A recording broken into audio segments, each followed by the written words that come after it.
And we're live. First ever. Yes. First ever show here we at go. Richboro Pub in beautiful Bucks County. Like we always say, we're live from Big Heads Richboro Pub in Bucks County tonight.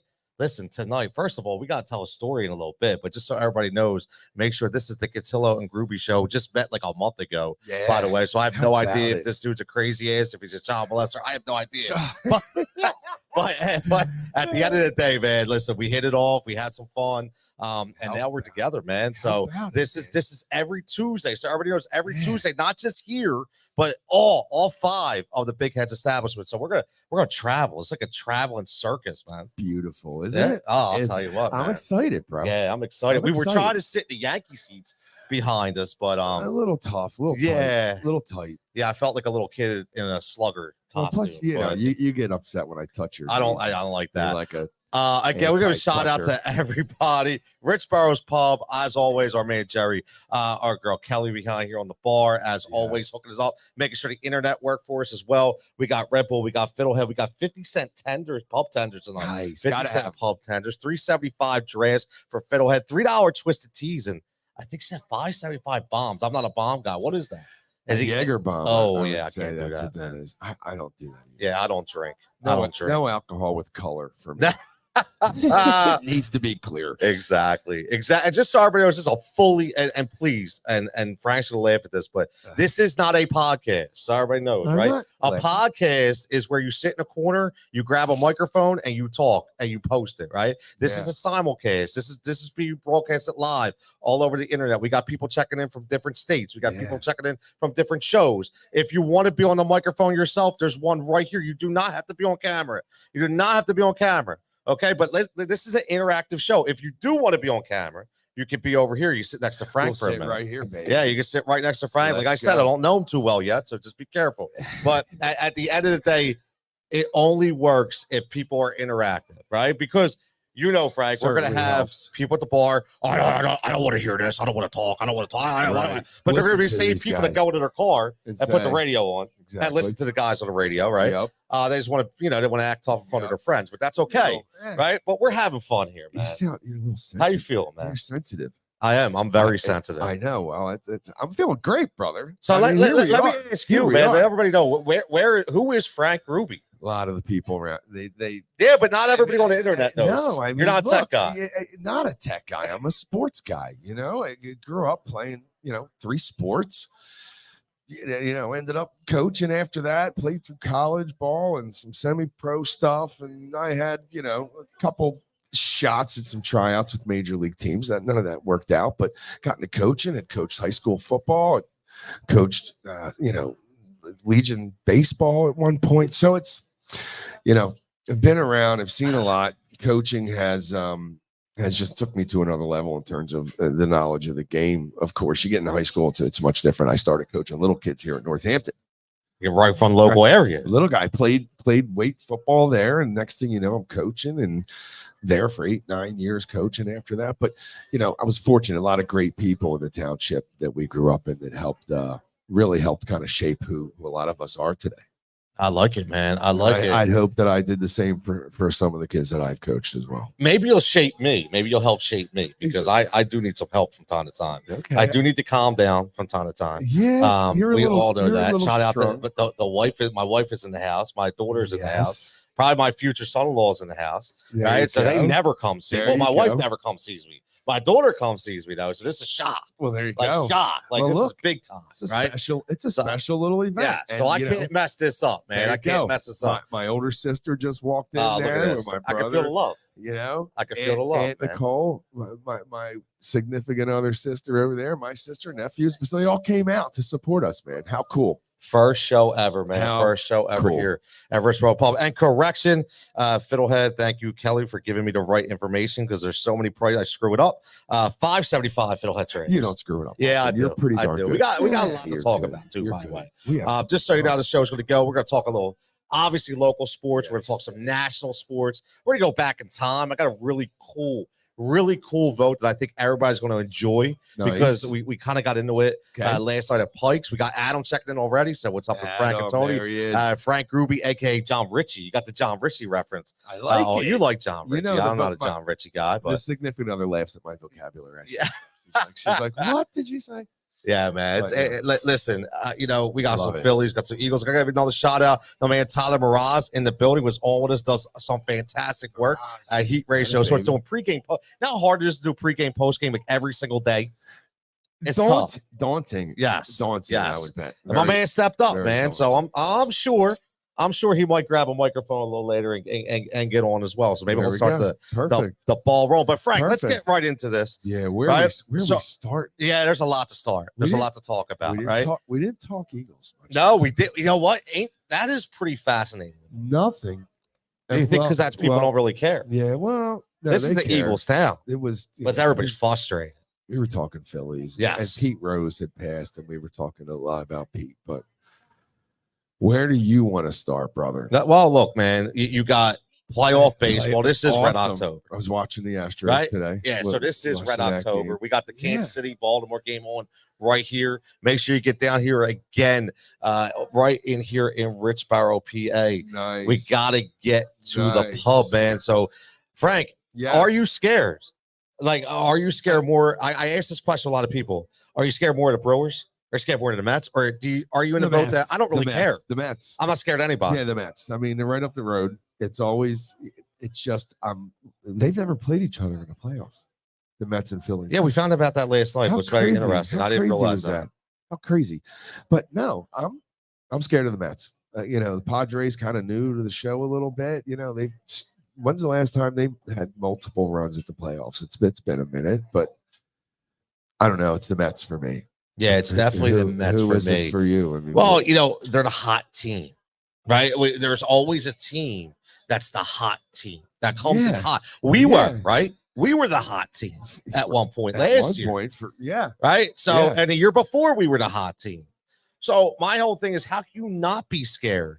Right? You got to be concerned. I wouldn't say scared. That's a big word, right? Well, we got to hit the ball. I mean, this gets a lot deeper than that. We start talking about, how we're hitting, where the guys in the lineup are producing and what not driving in runs. We have a fresh start. We've had a couple days off, right? So maybe we get fresh. Maybe everybody's psychologically putting themselves in the right frame of mind, because that matters too, by the way. Yes, it does. Being psychologically prepared, being ready, right? Absolutely. Take an extra BP. You're throwing on the side as a pitcher, or you're working on certain pitches that maybe towards the end of the season you didn't have the control you wanted. So this is the time for them to hone some of the skills that they needed to work on here towards the end. But I don't want the Mets. You're less concerned than I am. See, that's what I'm gravitating towards here. Remember? We kind of talked. Yeah, you were yelling at me last night for being overly concerned. I'm just saying, it's like I'm 51. I remember 44 years of all of this. Yep. What's it gonna do for me to get excited? Is it gonna make them play better? No, we get so frustrated. It'll make me feel better, though. But I've got to the point where I could just say, okay, I'm just going to roll with the punches, because for all those years prior to these last 4 or 5, I would live and die by it. And I kind of didn't want to do that anymore. So I'm kind of more even keeled with when things are bad or things are really, really good. Right? I'm not the even keel guy. Again, it's Cutillo and Grube Show, the debut of the Cutillo and Grube Show. You can follow us right on Heat Ratio Sports YouTube. We have our own playlist there. It's literally linked. And by the way, awesome. By the way, if Adam, I know you're watching. A lot of people watch on the internet. The call-in line is open, man. You want to call in? I'm going to post you through. You don't need a camera. Nope. Okay, you do not need a camera. Nope. You literally just need the link. You click on it, boom. It's just like, listen, no hold times here, though. There's no hold times. Nobody's just screaming. You tell you're an idiot, right? There's no hold times here. You hop right on. You get your point across, and that's the most important, to get the point. And nobody's right or wrong here. That's the best. It's all opinion based. Yes, absolutely. Everybody. Well, some of it. Well, if I start talking football stuff, some of that's super factual, but in terms of what they did or didn't do. But yeah, I mean, this is all opinions of, and everybody, and there's some that are crazier than others, but I don't know. I just hope this next game we play, we hit early, like first couple innings, get up. I think that would be huge for us. I think it's almost a necessity. Yes, it's definitely, we have to start off hot. right? Because here's the thing. This is the first time we've had the bye. This is a different territory for us. Much. Right? Very, very different territory. But every team strives for the bye. Yes. You want the bye. You want to get your guys healthy, right? Yep. You want to get them in the room, in the sauna, in the cold, the ice, whatever. And they're getting extra work that way. And that definitely helps get you a little bit more, healthy. And ultimately, maybe you play better because of it. But I just hope we get out to a fast start the next time we're on the field. Now, I was hearing today, I know tomorrow they're supposed to announce what the rotation is going to be. And it sounds like it's going to go against what we were talking about. He's going to stick to Wheeler and Nola. So it's going to be Wheeler, Nola, Sanchez. That's what it sounds like. And who was I calling for last night? No, but it wasn't. But what we were thinking it was going to go Wheeler, Sanchez, Nola. Well, we were looking at like Sanchez's ERA in the playoffs was like 1.79, if I'm not mistaken, somewhere right in that area. But I don't think there's something missing sometimes with Aaron Nola. Well, it's that one inning. It's always that one bad inning. We talk about that all the time. Or he just comes out and just doesn't have his stuff at all. And then it's a long night. But he's put together a lot of really good games this year. And you hope the experience, the years put in. I mean, there's a lot behind. There's a lot in your head. Like I put all this time in, like you get out, and sometimes you put pressure on yourself. Sometimes you put too much pressure on yourself. You definitely put pressure on yourself. Once or twice, yeah, it for sure. And I know it's Red October, right? And again, we're going to go all over the place. And if you want to talk about something like I'm a wrestling guy, right? So Cody Rhodes always comes to the ring. He says, "Hey, so what do you want to talk about?" Right? Yeah. So if anybody has something specific they want to talk about, let us know. But I'm getting excited for the Sixers. Like we're not even talking about the Sixers. This is the. I heard today that Embiid lost some weight. 25 pounds. Dude, killer. That's going to take, it's going to help the joints. It's going to help the knees and the ankles for sure. And I don't think it's going to take away from any of his bump and physical game on defense or offensively. It's not going to stop him one darn bit. I think it's great. I think his first step now is going to be quicker for sure. And he was always good at that jab step and going on those big guys. Constantly, he'd go right around them. Now it's going to be a little bit easier. And with that is going to come better conditioning. Even though he wanted to play the whole game anyway, he'll feel better. The conditioning will be better. They said they have a plan, right? They said they have a plan. Does it include load management? No, it said he specifically had a plan for his knees, we know that's the biggest thing, right? Yeah. When you're 7 foot, whatever, you're coming down those knees, bro. That's only going to last a specific amount of time, right? Yeah. Same thing with football players, right? Exactly. But I think one of the things that's working in the Sixers' favor this year is there's really no pressure. No, like in the sense that think about it. What? Who's talking about them right now? Who's talking about them right now? That happens. But who's talking about them right now? Nobody. Right? Because we are Red October. What have they done to make us want to talk to them? Because they signed PG-13. Really? Right? Yeah. That should make it happen. Absolutely. 100%. 100%. I don't know. You balled out with Tyrese Maxey. You signed the biggest extension ever with Joel Embiid. You added pieces, right? Like an Eric Gordon that people aren't even talking about that actually come in and hit shots off the bench. Right? Like again, man. Listen, dude. I'm excited. Great. We haven't gotten over the hump. What's the hump? The hump is at this point is winning a conference championship. Absolutely. That's it. That's the hump. But then, what are the expectations depending on who we go up against if we can win one? But until we get to that point, we're just another really, really, really good team. One of these years, though, it's going to click. Yeah, man. Well, one of these years is going to click. And the one thing that they have going for them, and I if you notice this, is no matter who they bring up from the G League produces. Right? Yeah, well, I don't think that was all the time. That's more been in the last number of years. Yes, right? It's been in the last 3 to 4 years. So everybody who comes up in that G League, right? I mean, they produce. Jeff Dalton produced. Yeah. Right? Yeah. Kenny Lofton produced. Right? These guys produce, man. These guys 100% produce. And that's that to now, me. as I was growing up and younger, we're going back 15, 20 years. They missed on every one of them. They did. Every time they brought someone up, it just didn't work out. Well, they have a really, really, really good culture. Shout out to the Blue Coats. A really, really good culture down there. Shout out to my man, Coach Joe. As always, if I do a podcast for the Delaware Blue Coats, called the Blue Coats Beat. Yes, and that is a podcast. Oh, okay. That is a podcast. Is it? Yes. Okay. 100%. That is no screen. That is Zoom. That is editing, and that's uploading. That is a podcast. There you go. That's what it's called. Not a simulcast. It's the podcast. And Thank Adam you. says, I'm all in on Sixers Paul George. Will help them get to the final. See, Adam's bought it. God, Adam. Adam's bought in, man. Yeah, we've made moves over these, Butler. We had Butler that was going to do it. That was the year. I mean, come on. That was the year. It just constantly keeps happening to us. We make a move. Everybody thinks it's a great move. Yeah, Paul George is a great move. He's old. Yeah, but he's not. He is, but he's not. He is, but he's not. He had the best year of his career at 34 years old.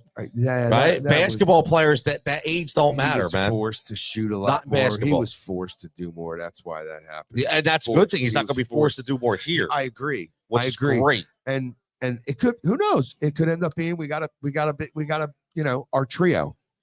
You got the trio, so that would be nice. That would be nice. I hope to see him come into camp in good condition. How about them in the camp in the Bahamas? How would you like to have camp in the Bahamas? It's such a distraction. I know. Why? I don't know, why? man. I don't know. In the Bahamas. What do you think they're going to do? I don't know. What do you think they're going to do at night? Exactly. Seriously. They're going to make it rain. They're going to make it rain. They're going to have all night, man. Have glow necklaces around their neck, dancing to reggae. Yep. 100%. 100% make it rain. But look, man, hopefully they stay grounded, right? That's the biggest thing. Let them stay grounded. Yeah. And from there they'll be okay. Right? That's why they'll be okay. It's get through the regular season unscathed, no injuries, right? Yep. Develop your team chemistry, develop your team, and then figure out from there on, okay, can we compete at that next level? Which I know that they can. I know that they can. I don't know, Tony. I don't know that they can. This year, they've continuously proven to us that they can't. So how could you be so confident? It's just a gut feeling? No, I'm a big body language guy, and I like to look at a lot. Shout out Kai Carlin, a wonderful beat reporter for the Sixers for USA Today. I've had him on my Sirius show multiple times. Yep. He is fantastic. Yep. And if you see what he writes, and I read between the lines, he specifically talks about there's a different feel on his team, right? There's more veteran leadership on his team than there was in the past. Not just one guy. Right, there's more enthusiasm. Yeah, right. So Max, he's done what he's done. Yeah, he's gotten to where he's gotten because that's created a lot of that energy comes from Maxie. 100%. Right. Yep. So Ricky Council, I will continue to beat the Ricky Council wagon, man. I watched him play when he was with the G League when I went and covered the team. Yeah. And the first thing I said to me, I said, this dude is going to be a baller. Like he would jump off the roof. His energy was infectious.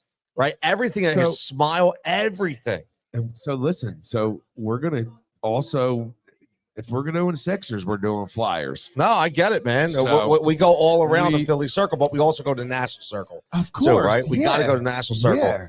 By the way, real fast, Adam just texted. I forgot about this. We talked about the Kembe passing away. We talked about Pete Rose. Hey, how about John Amos passed away today? What? Yeah, rest in peace. Go good times coming to America. Wow. Yes. Oh, the father. Yeah, the father. Yeah. Yep. Yeah. Father of JJ. I loved him. Yeah, he was a good man. actor. Good memories of John Ramos. Totally. You know how many people never saw Coming to America, by the way? That's a shame. Hello. That's a shame. What was it? McDowell's? What a good, beautiful. It was McDowell's, like McDonald's. Like McDonald's. Yeah. It was called McDowell's. No seeds on a bun or something. Yeah. He was fun. He got angry once about the food. Yeah, man. One of the guys. He was good, man. He was good. But we had a really nice Flyers discussion last night too, man. So we'll get in. We'll get into it. We'll get into it again. We are live from Big Heads Richboro Pub in Bucks County, PA tonight, man. Yeah. Bunch of specials on the menu. You can hear it. It's loud. Number one, I will say I've been eating here for years, and I can say these are the best wings in Bucks County. I don't care what anybody says. And I had the fried pickles last Friday. They're good. And I just start eating fried pickles last week. But the thing about them is when the breading isn't as heavy as other places, and you can actually see the lines of the dill chips. Yeah. Yo, man. Nice. The truth. So you got to get in there. $3 Twisted Teas, 50-cent pub tenders, $5.75 fiddlehead drafts. Man, we are balling, and we're doing Jaeger bombs, right? Jaeger bombs. Well, I'm not doing Jaeger bombs, but there's Jaeger bombs flying around here as well. I'll do a car bomb with you. A car. I don't even know what that is. I don't even know what that is. The Bailey's Irish shot dropped into a Guinness, a half a Guinness, so the shot glass gets dropped into it. I don't know if I could do that, man. It's actually delicious. I don't know if I could do that. Delicious. I just have flashbacks. My nephew tried one once. Hold on. I just have flashbacks.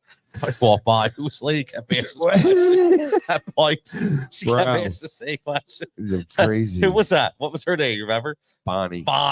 I thought I just saw Bonnie. I hope I'm wrong. What's so funny about over there is like I know all the personalities, right? Yeah, and I didn't coming up and I'm poking you under the table with a few people. I'm like, wait.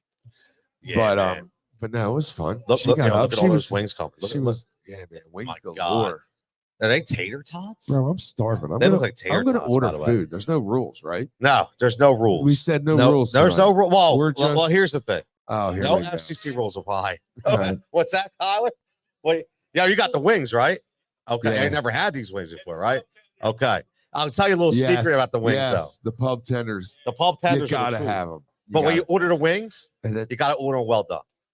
That's my go-to right there. I think order well done. Yeah, have to. You got to. Everyone's like, "What do you mean? Well done. Gotta order well done." My sons don't like a well done. Gotta have a little. So I gotta like sneak them in when I'm not out with them because they like them. I don't need the skin on my wing to be stretching. I don't know where that's going, but this is a good family atmosphere here tonight. Which is great. And speaking of family atmosphere, I'm really excited at this because obviously we have multiple sponsors for this show. So we got to give a shout out. Another family-owned business, Frank. Family-owned Pike Lanes.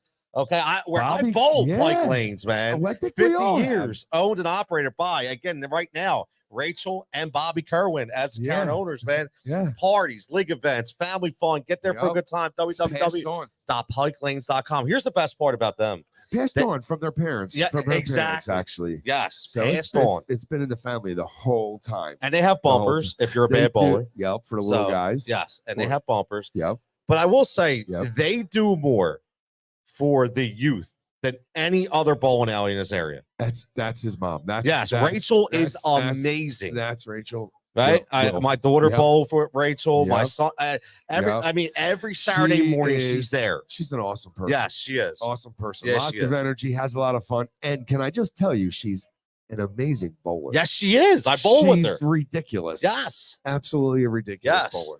So who knows? Maybe you might see us at Pike Lanes one night too.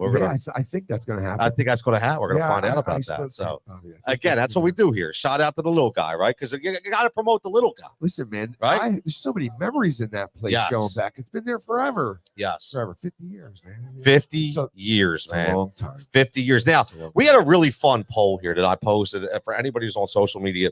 You can go on. I love this. You don't tell me about because you don't know about this. At Heat Ratio Sports on X. If you're a Twitter guy now. I think this is fun, right? And I think that people get into this one. What do you got? So, fun talk. Phillies combo, right? We're going to live in a dream world here, right? We're just going to say, we got to win 2 games. I need 2 pitchers to win 2 games. And you can pick out of these 4 combos. You know, Cole Hamels and Zach Wheeler, Doc Halladay, Pedro Martinez, Steve Carlton, Cliff Lee, or Kurt Schilling and Robin Roberts. Where are you going, bro? Jesus Christmas. Right? So you got to mix them up there.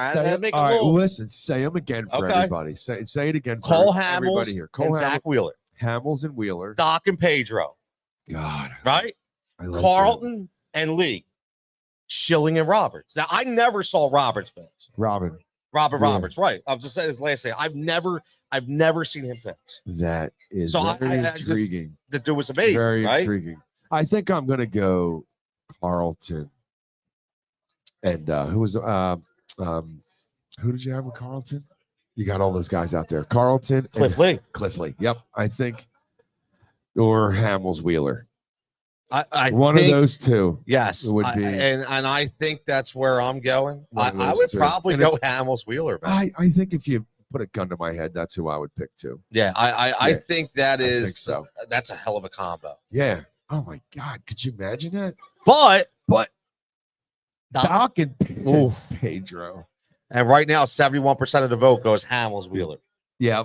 14% of the vote, Doc and Pedro. 15% of the vote, Schilling Roberts. No love for Cliff Lee and Steve Carlton. Wow. What's that all? Everyone responding's too young. Yeah. We talked about that. Well, yeah. I mean, we're about different. that. You and I are a generation apart. Yes. I got to watch Steve Carlton pitch. I did not. The guy was sick. And he was deadly, right? I mean, like literally, and through so many innings. He was an inning eater, one of the best all time. The innings eater. There's the term. He was an innings eater. He was an innings eater. I remember the innings eater. Yeah. Yeah. Innings eater. Joe Blant was an innings eater too, by the way. He did. Kentucky Joe, man. So yes, listen, man, you're checking in Hamels Wheeler, Doc Pedro, Carlton Lee, Schilling Roberts. Just going through, the reason why I like to do this, and Frank, I know you like to do it as well, is we always think about the now. We're always living in the now. We're never looking back, man. We're never looking back, and we forget how good Cole Hamels single-handedly carried that pitcher staff at 08. Yeah, single-handedly, 100%. It's just amazing that you get to have these moments with all these people, and as the fans that we are, we feel like we develop relationships with them, even having never met them. You feel like, oh my God, if I could just sit and have a drink with that guy, it would be, he'd sit there and be like a normal guy. Everybody on that team you get that World Series, it's a special moment. And those moments don't come a lot, and not often are you going to have a team that gels and is that tight. Except actually, if you're looking at every team that wins a championship, is probably super tight. Well, sometimes, not all the time. Sometimes, not all the time. Okay, there's certainly been some instances, but Cole, that change up that was working in the playoffs, his change up, he was unhittable. Out of his hand, right out of his hand, you couldn't tell the difference. I remember we used to say, "Look at this lanky kid from California, man, from San Diego. What the hell is he going to do?" Little golden boy. Yes, right. We all thought that from the Golden State, and he shut us up. Yeah, he shut us up. He showed that he was gritty too. Yes, because he did have grit. As much as he was, GQ boy off the field, he definitely had grit. He did. Still looks amazing, by the way. He did. Still look good for him, man. Chooch didn't look so good. I didn't see Chooch. Looked like a weeble wop. Wow. Bro, listen, man. He wasn't metabolism slows down. You get comfortable. You don't have to like Todd Bowles, by the way.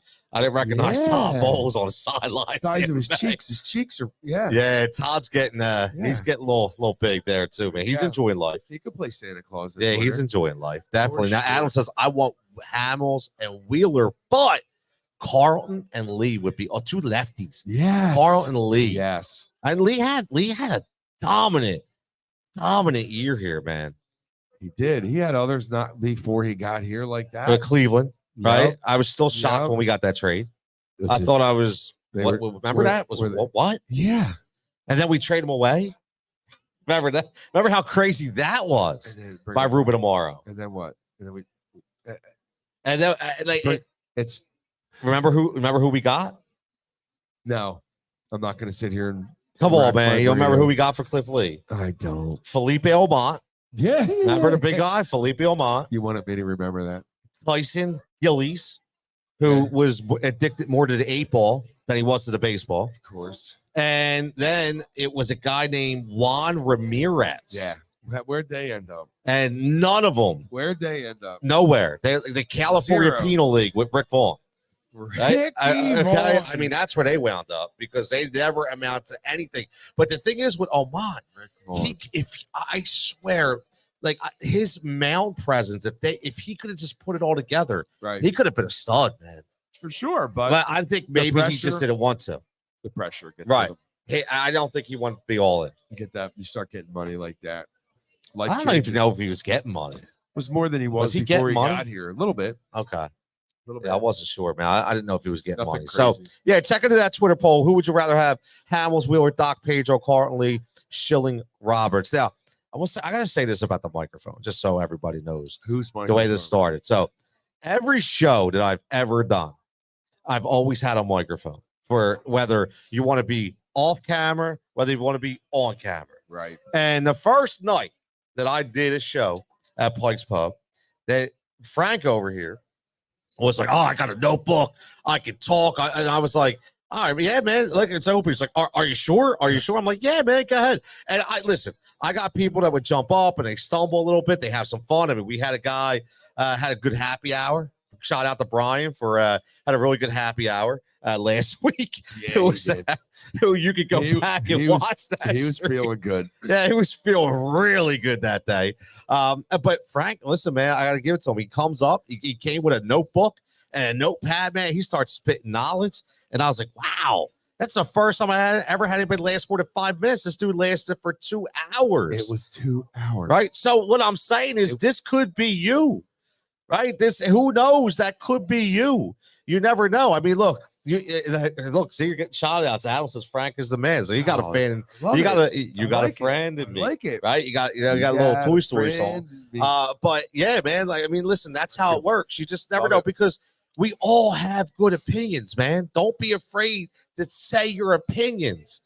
They matter. Don't listen to all those idiots on the radio that tell you that they don't matter. Okay. Because guess what? At the end of the day, there's other things besides radio. Right? I respect a lot of those cats. Like I work with some of those cats. Totally. I'm not saying that. What I'm saying is some of them, a little too much to be desired, and they want you to make. They want to make you feel like a mental midget, and I don't like that. No, I don't either. Right? I don't like that. They bait the questions. Yeah, of course. Everything's just exactly. And we don't do that here. We're not baiting you, man. We're having a good conversation. Open. Say what you feel. Yeah, say what you feel. Hey, you know who's saying what he feels? Who? Darius Slay. Yeah. And we talked about this, man. Let's get into some Eagles talk here as you close out this first hour and start off strong with another hour. But Darius Slay is a problem. And I'm going to say this. You remember where in the offseason for about a week, that something matriculated through social media that all of a sudden they were shopping Darius Slay. Yeah. Everybody said, "Oh, that's bull, man. That's no way. It's not." Dude, when there's smoke in this industry, there's fire. There's nobody off limits. Nobody. With Howie. Nobody. But I think they had an inkling then, right? Because he was supposed to be the mentor. He was supposed to be the guy helping these young guys out. And he's too busy going on podcasts and on social media talking about me. When he's getting burnt, calling out, right? The only guy that's playing good in the secondary is Q, and he's a rookie. No, it's a big Blankenship's playing decent. Well, I'm talking corners, corner-wise. Right, of course. Yep. The only I like Reed, man. I think Reed's a player. It's just that whole game, man. You know, I was losing my shit. Why? And rightfully so. Like it started up front, and then it was, of course, our quarterback. Yeah, you want to talk? You want hit the mic, Patty? Go ahead, man. It's all. So, I really feel like in the beginning, in preseason, he was showing us shit, and then next thing you know, he faltering. Like he's not being the guy that you want. Hold on one sec. There we go. There we go. No, yeah. I do have a problem. Like Slay is not showing his actual potential. Last year, he was doing really good.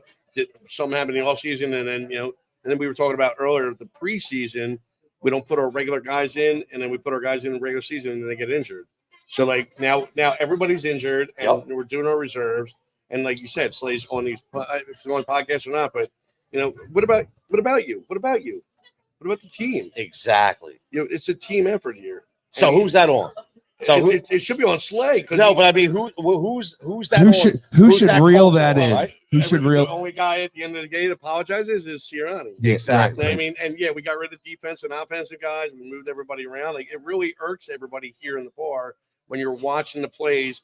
But yet, our last game, Tampa Bay used the same shitty plays that we did everyone else, and there's worth. We threw behind our line, and the guy ran for 20. We throw behind, we lost 15. Like we get beat up.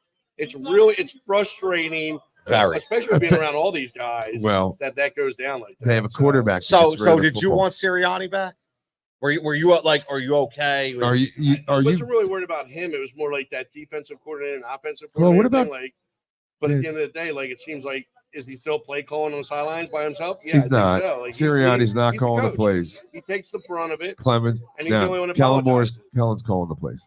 I don't believe that. He came out and said it, guys. So we're supposed to believe it, dude. But every game, if this guy my calls, fault, I guess guys aren't ready. No, if he calls a few plays a game, it's a ton. Well, it's because you're bald. That's all right. That is okay. We went bald. Bald people are pretty Bald is intelligent beautiful. people. Yeah, absolutely. Listen, I feel your pain, man. Like I literally feel your pain. You should go easy. You got like a 6 head over there, so relax. I will. You're a little back, but no, seriously.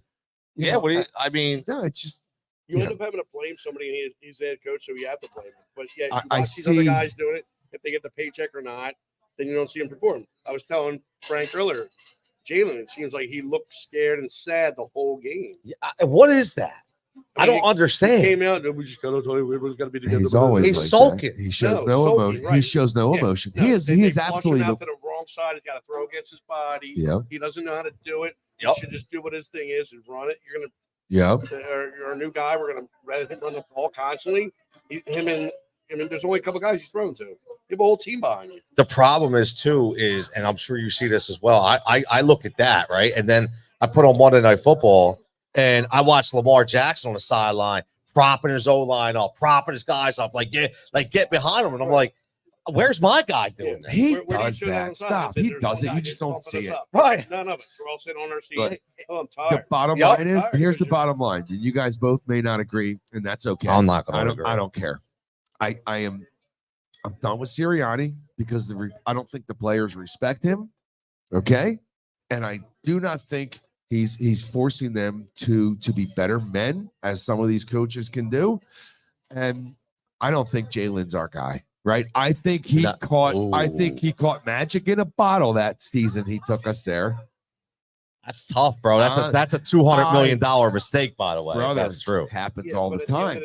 Happens all the time. Players that care. It's the owner of the club that cares. Sirianni has done so good for each team each season. Yeah, we did have a falter last season, which was a debacle. You could, as a coach with that much talent, you can walk. We had a great record every year since he's been a coach. I think that's how we look. No, looks at it. I listen. I'm out. I didn't want Sirianni back because nobody did. Right? Exactly. I think it's ridiculous. So then you should both be on my side. Did he need? I am on your side. Okay. Now what about Jalen? I'm usually not on the side, but this I am on the side with. I think the Phillies are in trouble. He tells me to calm down, but I'm not on the side with that. No, this whole week, we're gonna have this week off. Oh God! Right? See, that's why weren't they gonna play like a little game today or tomorrow? That simulation game. Come on, man! You guys what is that? You guys are just negative. No, man, because we're used to it. Yeah. This is what I'm saying. Right now to play, but this is what I'm saying. Keep playing games. Yes. If we stop playing games and everyone gets relaxed, we're gonna get smacked. See? Okay. He knows what he's talking about. All right. Frank's more of a golf guy. Yeah. I am a golf guy. I played so much this summer. I still get better. Does he have a good swing? I suck. He wouldn't even know. He's never seen me golf. But no, it's just he's got to go. Sirianni's no par fives for Frank. He's doing chip and putts. Oh God, you're getting hammered up here, bro. I like this. That's Pat. I love. Wait, what's your name again? Listen, Tony, man. I like. It's my new friend. I like this guy. You always want to take shots. Oh, okay, yeah, okay. I'm friends, buddy, for many years. So he said, "Come over." So I'm gonna. So you know what I deal with now. What you deal with, we all deal with. Yeah. You gotta ride them hard. You gotta. I heard you like to do that to guys. You go easy, kid. So while you're up here, I got to ask this, right? Because I think he disagrees. I kept saying before the season that week 8, Sirianni doesn't make it past week 8. Like I already knew if he's coming back, he's not making it past week 8. And I'm telling you, man, there is a Belichick deal that's already in the works. You're out of your mind. I'm not out of my mind, bro. I'm telling you. Out of your mind. Why do you think that? I mean, let's the stands are full. We bleed green. We're all there. Every year since he's been a coach, we've done really well. What makes because they're getting embarrassed. They're being talked about in a negative light. And Jeffrey Lurie does not like discipline. Our team has no discipline. Our best guys on the front line, making mental mistakes. Why are we blaming the injured guys? Like, because they're not. It's ridiculous. Why are we blaming the injured guys? I haven't heard anyone blame. Everybody's blaming. No, they're making excuses for the injured guys. The one side of the line is full because Lane Johnson. Let me tell you something. Some guy has to step. Have either one of you guys?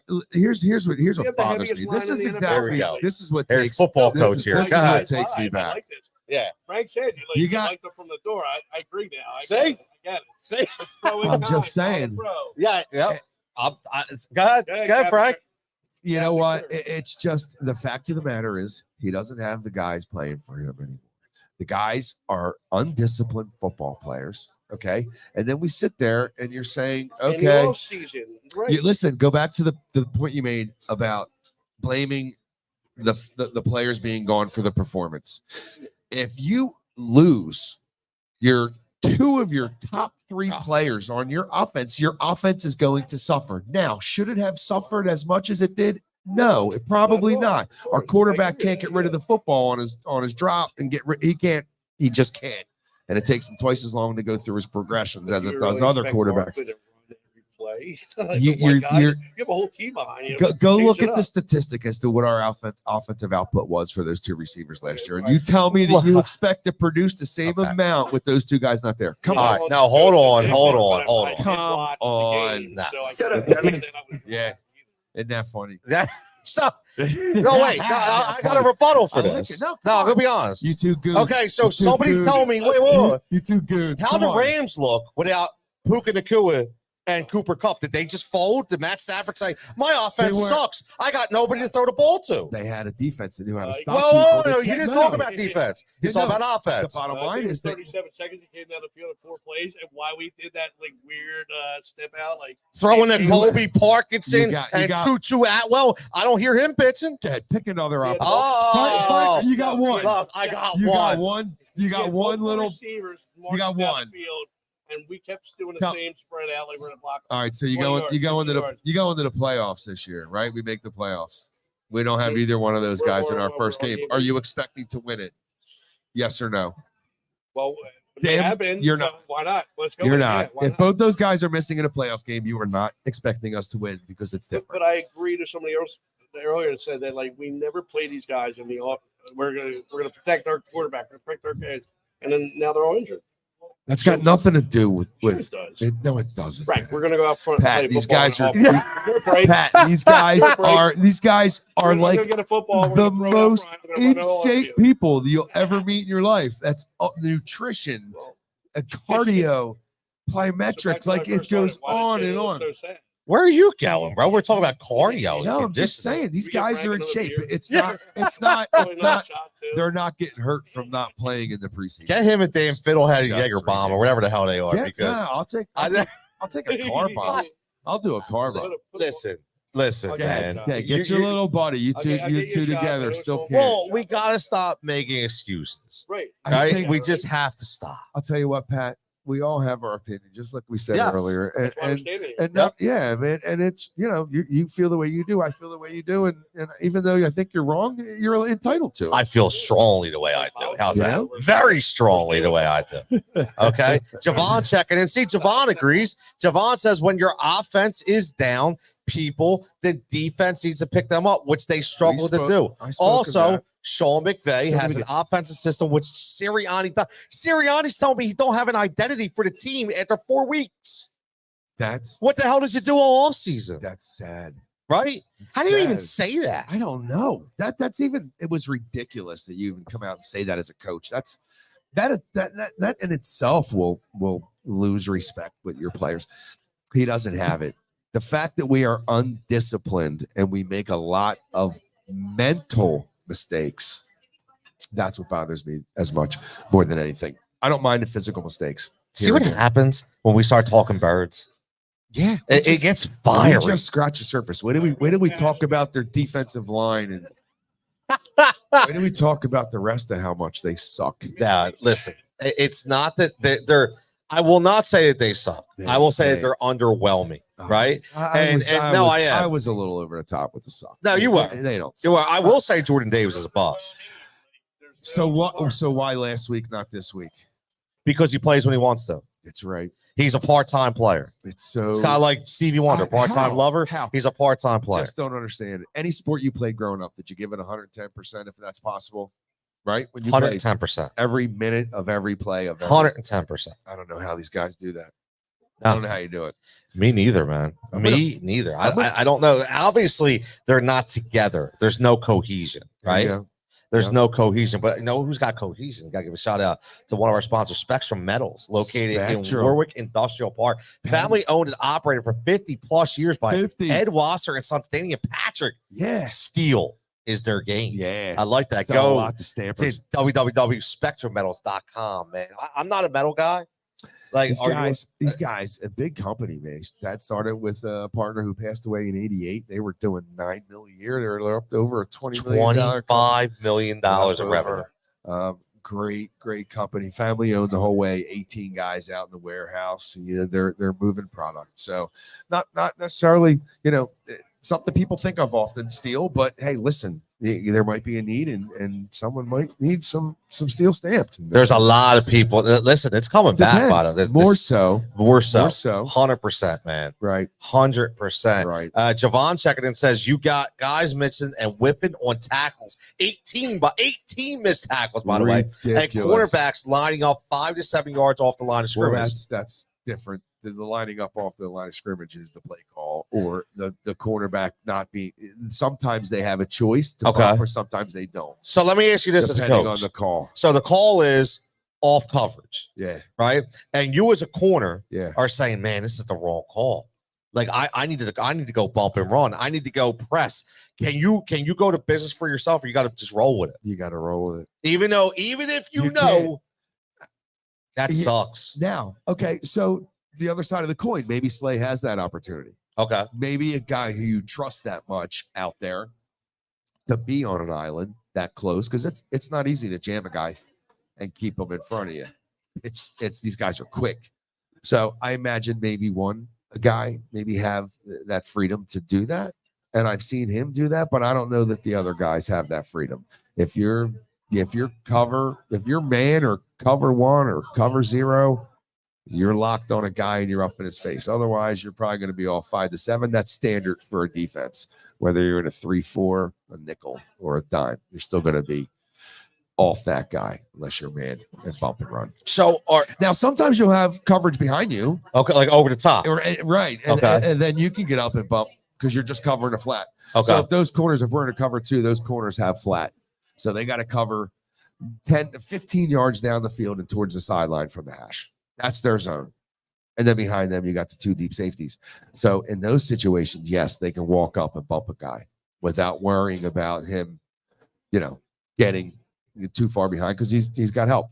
So we're going to take a break, but I want to leave everybody with this to think about when we come back in 5-10 minutes. Nice. We got 2 new coordinators, right? With Kellen Moore and Vic Fangio. Yeah. 2 established, by the way. Yes. Very well established. Yes. But again, coordinators who did not pick their players.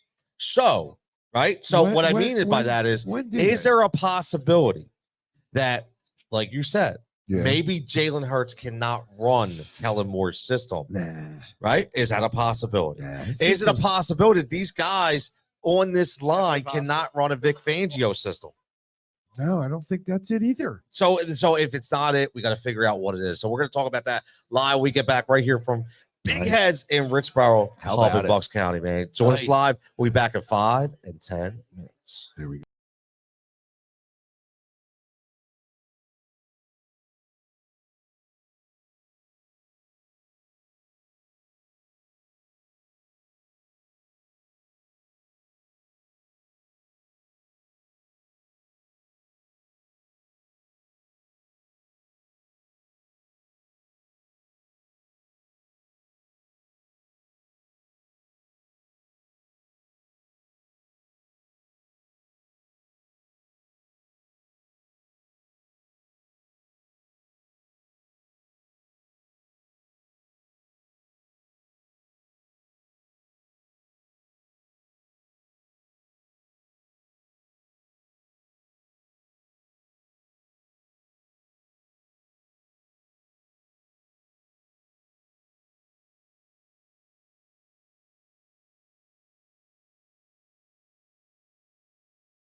And we're back for segment number 2. Bam. Oh, man. I love that Here we intro, go.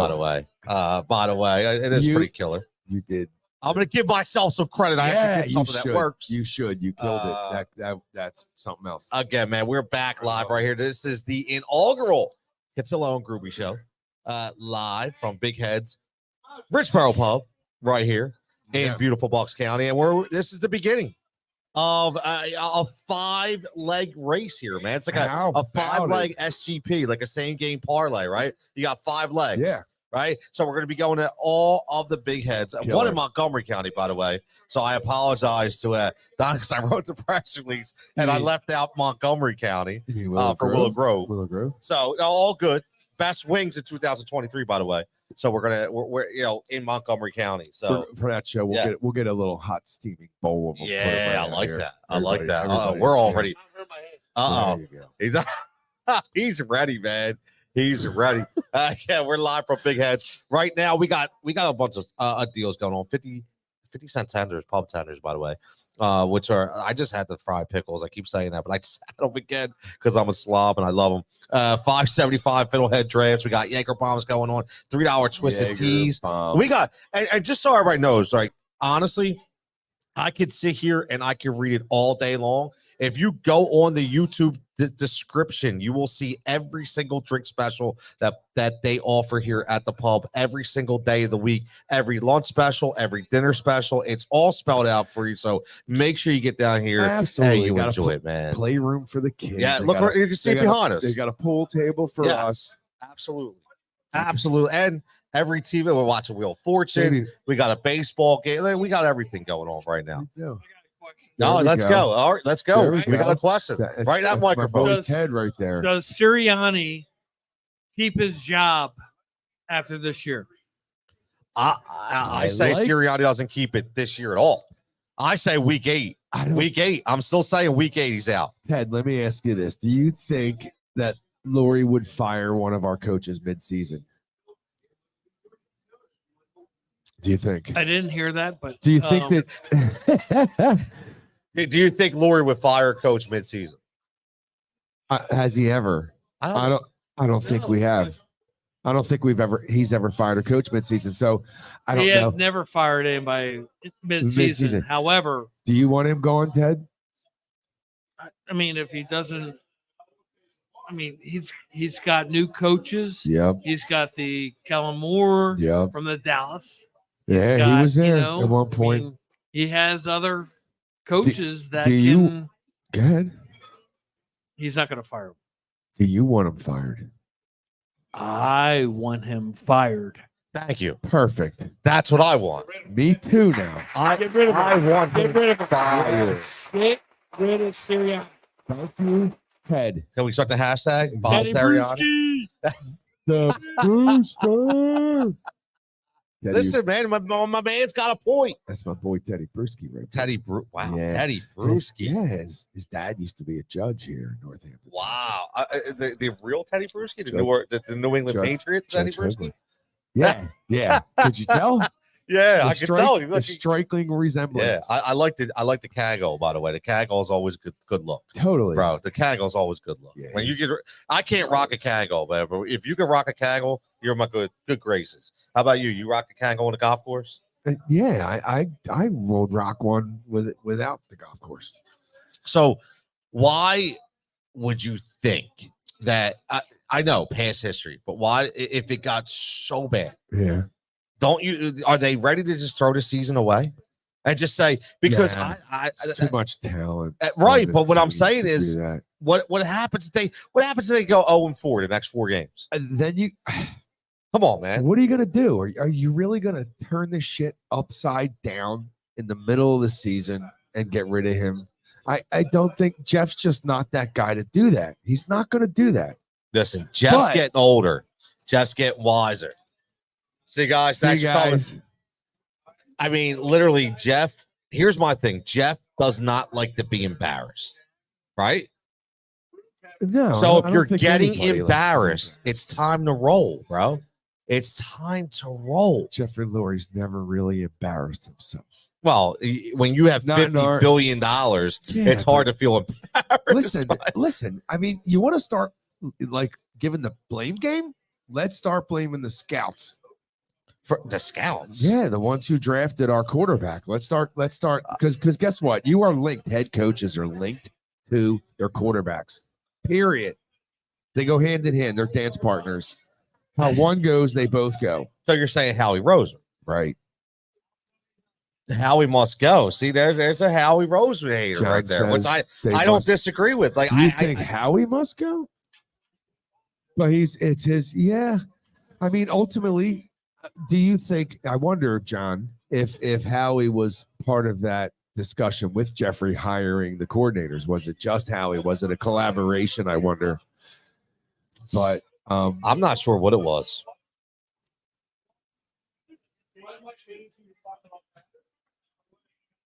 And his name's N'Kobe Dean. Wait a minute. Yeah. Wait a minute. He wants Reed Blankenship. That's who you're thinking, right? I don't know if anybody. Cooper DeJean. DeJean. Well, I'm a Philly guy. With the It's DeJean, bro. I'm a Philly guy, so it's DeJean. I DeJean. get it. I'm with all of DeJean. I'm calling him DeJean all day. All right. Okay, Q and DeJean all day. All right, Tony. See? Tony. Listen, he's not lying. I mean, my shout out, Coach Dave. I know Dave's watching it, and he is a adamant guy. Got to get rid of Howie. He's what's wrong with this team, right? Are you guys out of your skulls? Are Why? you guys? Howie Roseman is the best GM the Eagles have ever had in the history of their franchise, and it goes back to, if I'm not mistaken, 1933. Okay. All right. So he has a legacy seat? No matter how much he screws up, he just stays. Okay. So maybe John, maybe he's overrated a little bit. Maybe I haven't seen that yet, but maybe he's a good money guy, but he's not a good evaluator of talent. But Did you ever think about that? He's not the guy. He's depending on the guys for the talent, and then of course it's all his decision in the end, because he's going to watch the same tape they're watching. But guys, he's made moves every year that we loved in most cases. I mean, dude, he went to the draft and moved up 2 times to get to Jalen. We had no chance to think that year we were going to get a quarterback. The only thing I think, John, that we would hold against him is this Bryce Tough shit. Now, what is wrong with that? What is going on with him? $51 million. $51 million. And this dude can't even he can't even get a tackle. Field. Brandon Graham's out playing him out of his mind right now. But you know what's funny about that? Vic is right. When you have a veteran guy who was supposed to be on his farewell tour, who now is balling out and playing more than he's supposed to, now what happens? He's going to get burned out by week 8 or 9 anyway. Oh my God, are you ever happy? What do you mean? I'm a realist. For the last 3 years, they've been spotting him on defense. He's fresh enough to go the rest of the year. He's fine. You think so? I do. Okay. He's had a lot of rest. They've given him a lot of time off, and they've rotated him like much less than just like last year, man. This is last year all over again. The guys in the middle couldn't get it done, and Fletcher Cox was supposed to be on his last wheel, and he had to be the guy. Okay, the same way that this should not happen. So your buddy John is right. If you evaluate talent correctly, you wouldn't be leaning on these veterans that are supposed to be on their farewell tour. Man, right? I mean, am I wrong? I don't know. I don't know if there's a right or a wrong here. I think it's a pretty valid point. Howie Roseman's a stud, bro. Javon says the Huff signing scared me from the jump. I see people shaking their head agreeing with me out here. Javon said the Huff signing scared me from the jump, given that he was a rotational pass rusher in New York. Me too. I didn't know nothing about him. Now, maybe, okay, is Hassan Reddick playing? You can't do anything. It's against NFL rules. That's it. Right? You can't do nothing about that. And that's a joke too, by the way. I'm sorry, that's a joke. Listen, as a sales guy, there's intuition and feelings, and there's things you have to do in the sales process that help it go along, and the two sides come together in a price, and that's how you end up getting together. Maybe Howie knew he wasn't going to take what we were going to pay him, and we were going to pay him this, and that was it. So he knew probably that he may have done the same thing to us this year. Oh no, I 100% agree. Like I am not, I'm not saying that. What I'm saying is the Reddick debacle. Period. Yeah. Like him, like I don't understand. Like I said this Guy had before. 20 sacks 2 years ago. Right. And there's a reason got a guy switch teams 3 separate times. There must be an issue. Totally. Right? This Agreed. dude's wearing a tutu in China when he's supposed to be in training camp. He Like said there's a tutu legitimate problem with in this China. guy. And don't get me wrong. There's I want to say something- this it's because I something- will get buried here. So I will. But I will say this. I'm a pro-union guy. I worked in a union. I worked for United Steelworkers for 21 years. Right. Okay, I get it. I Uh-huh. know seniority. I know about fight. I Okay. understand that. But at the end of the day, you got to be smart. Like that fight has got to be calculated and strategic. And he's not doing it. He's just saying, I want it all. Right? He's not. I just want it all. And unfortunately, sometimes you can't get it. And you know what? Good for them for standing their ground. We have so many problems. It's Howie Roseman's the least of our issues right now.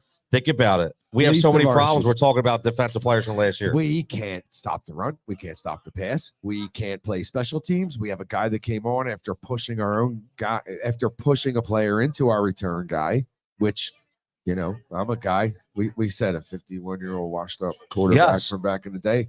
I know that rule that you can't push a player into our player anymore. If you're seen pushing him, it's a penalty, Yes. right? If you block them into your returner, it's a penalty on the return team. And it happened twice. No, the other one was something else. Was it not? We had 2 penalties on punt returns. But ultimately, he comes out and says, "Oh, I didn't know that." Like, really? You know, and that Coaching was again. it was almost Coaching. as bad as Donovan McNabb saying, "Oh, I didn't know The it was timeout going to be a tie or the tie. at the Yeah. end of regulation." Poor D-Mac still I never getting knew heat that. years later. He comes on the radio and he's such a smug. He SOB. is. He's just Because he's still going on the booing thing, man. he's still pissed He's off. still on the booing thing. He's got to get over it. He's such a child. It's a shame because look, I Guy know was people. He's the awesome. best quarterback in Philadelphia Eagles history. Absolutely. I don't care what anybody. You give me Jaws all day. I don't care. It's Donovan McNabb. Yes. Whether you like him or not, it's Donovan Yes. McNabb. Agreed. Right? Oh, Yep. we agree on that. We did. I'm shocked. I thought you were gonna say Listen, Jaws. We had no idea that this chemistry between us would end up being converse, of each other. Teddy Bruschi Teddy Bruschi, in the house. Anyway, real Teddy Bruschi, yeah. Look at him. Just New England's own. You see him right here in the Hells at the Richboro Pub. Love it. Love it. But no, we got problems. We can't cover. We can't. I will tell you the best thing about what I saw on our linebackers. Our linebackers are the only other. Then we're gonna say, okay, well, we had a ton of missed tackles. Everybody had missed tackles. It was a shit day. But if I had to grade the best positions of the game, it would have been our linebackers and then offensive line. Well, you were on the Kobe Dean, and right, and that whole situation with Devin White is a little weird too. Where's Devin White? But no, like where is he? Where is he?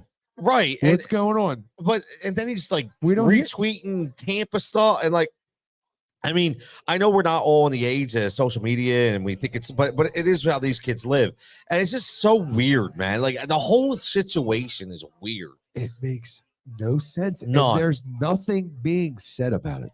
There's No. nothing being said. Nothing. So I think he's pretty much been abolished. He's done. Abolished. Yeah, he's Said the done. wrong And word. I He's- don't. Something happened. Something. So Drastic. this isn't about. Drastic. It's not about play, man. Something happened. It's very simple. There you go. You're right. Say? Who signed him? Howie Roseman. Fantastic. Right? Yeah. Who signed him? Howie Roseman. Guys, you can't get him all right, man. Yeah, but he's actually Can't get him all right. his But no. resume is dwindling, All man. right, when he signed Slade. How about Jahan Dotson? Yeah, that's okay. What about him? He looks like he can't You're- play. Your quarterback. Whoa. Wait. Now you were Wait. just on the quarterback. Now you're telling me it's the What I'm quarterback. It's the whole. Make up your mind, bro. Everything on offense is the quarterback. Okay. right now. Everything. So what's wrong with Dotson? The quarterback? No, I think he's fine. I think he just isn't. He's not getting the ball because our quarterback can't find him. I think he stinks. He's the third. He's the third read in the progression. Yeah. Unless they're calling it. There are times where you'll have normally, which is the second or third read in a play, and we say, okay, run this play, but we're going to make the Y the first read. So they'll do that where they change that. But no, he's I looked at some of the. You ever hear the all 22? Yeah, yeah, Okay. the game film, right? All right. Absolutely. So I'm watching. I'm not that bad, bro. Just I don't saying. know this stuff. So I'm sorry, Mr. Coach. no, But go ahead. shut your cornhole. I mean, Jesus Christ. Hey, look at You him. know what the all 22 is? I just I didn't know. I don't I know. I'm not I an don't- X's and O's. I don't have a whiteboard in my house. But go ahead. Go ahead. It's all good. You're my Look, brother. see, your buddy loves that. It's my See, It's my brother-in-law. So of course he I'm loves serious. it. So I don't understand why you said that. Shit, I'm dude. insulted. I'm Freaking literally insulted. Christmas dinner. I'm going to hear about this. one. Oh, man. But go ahead, Christmas Frank. dinner, Go ahead. I don't know what the hell I was See, saying. You exactly. guys- I got you you off guys- track. I No, got but- you off track. You were Bring me talking back, about bring me back. the almighty Bring me back. all 22. The The Frank almighty. Grube all 22 tape. You know what? Go ahead, man. Don't be a hater. I'm not. Don't be a hater. But I do know what it is. Okay, I'm sorry to underestimate your knowledge. Long story short, these guys are open early.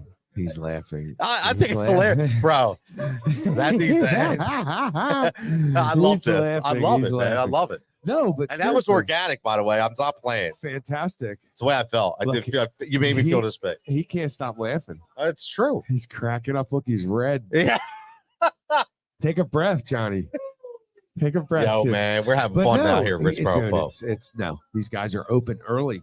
Why Jalen sits there Holds the ball too long. and the problem is it's one thing if you hold the ball a little longer than normal, but he doesn't get through his progressions as quickly as the better quarterbacks do. So it's one thing that you hold it again, but you need to get to your third progression faster. You got to see it faster if you're going to wait into the pocket that long. He doesn't see it. It's almost like I watch him and I see his eyeballs. Yep. He's following and the. it's, Yep. and it's a second between each progression instead of a half or 3/4 of a second. And that matters when the pass rush gets there.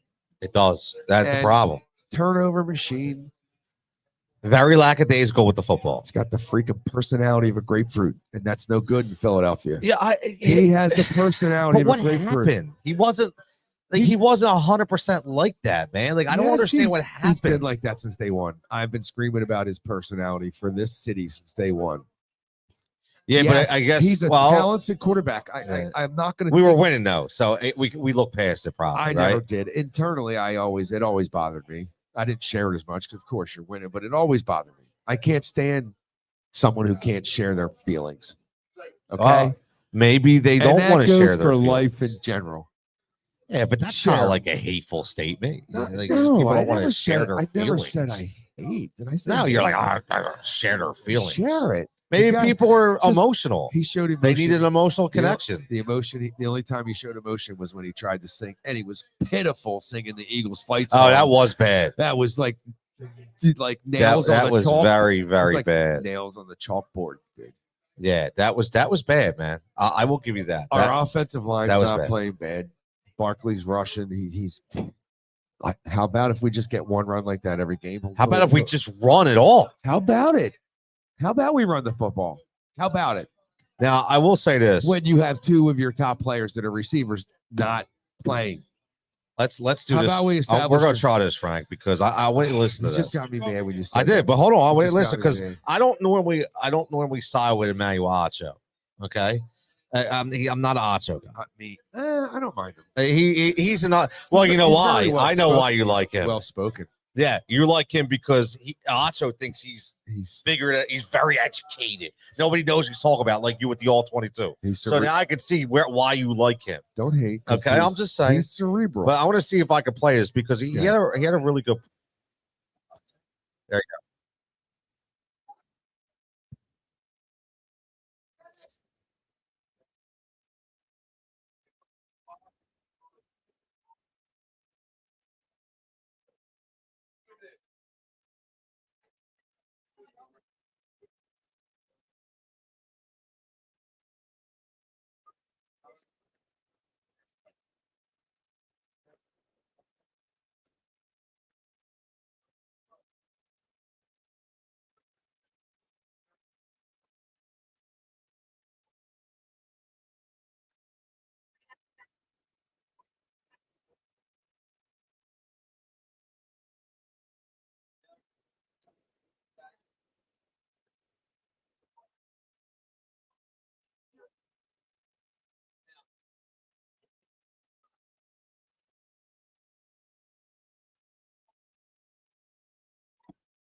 say, right, like what I play that because nobody cares until you're not doing what you're supposed to be doing, right?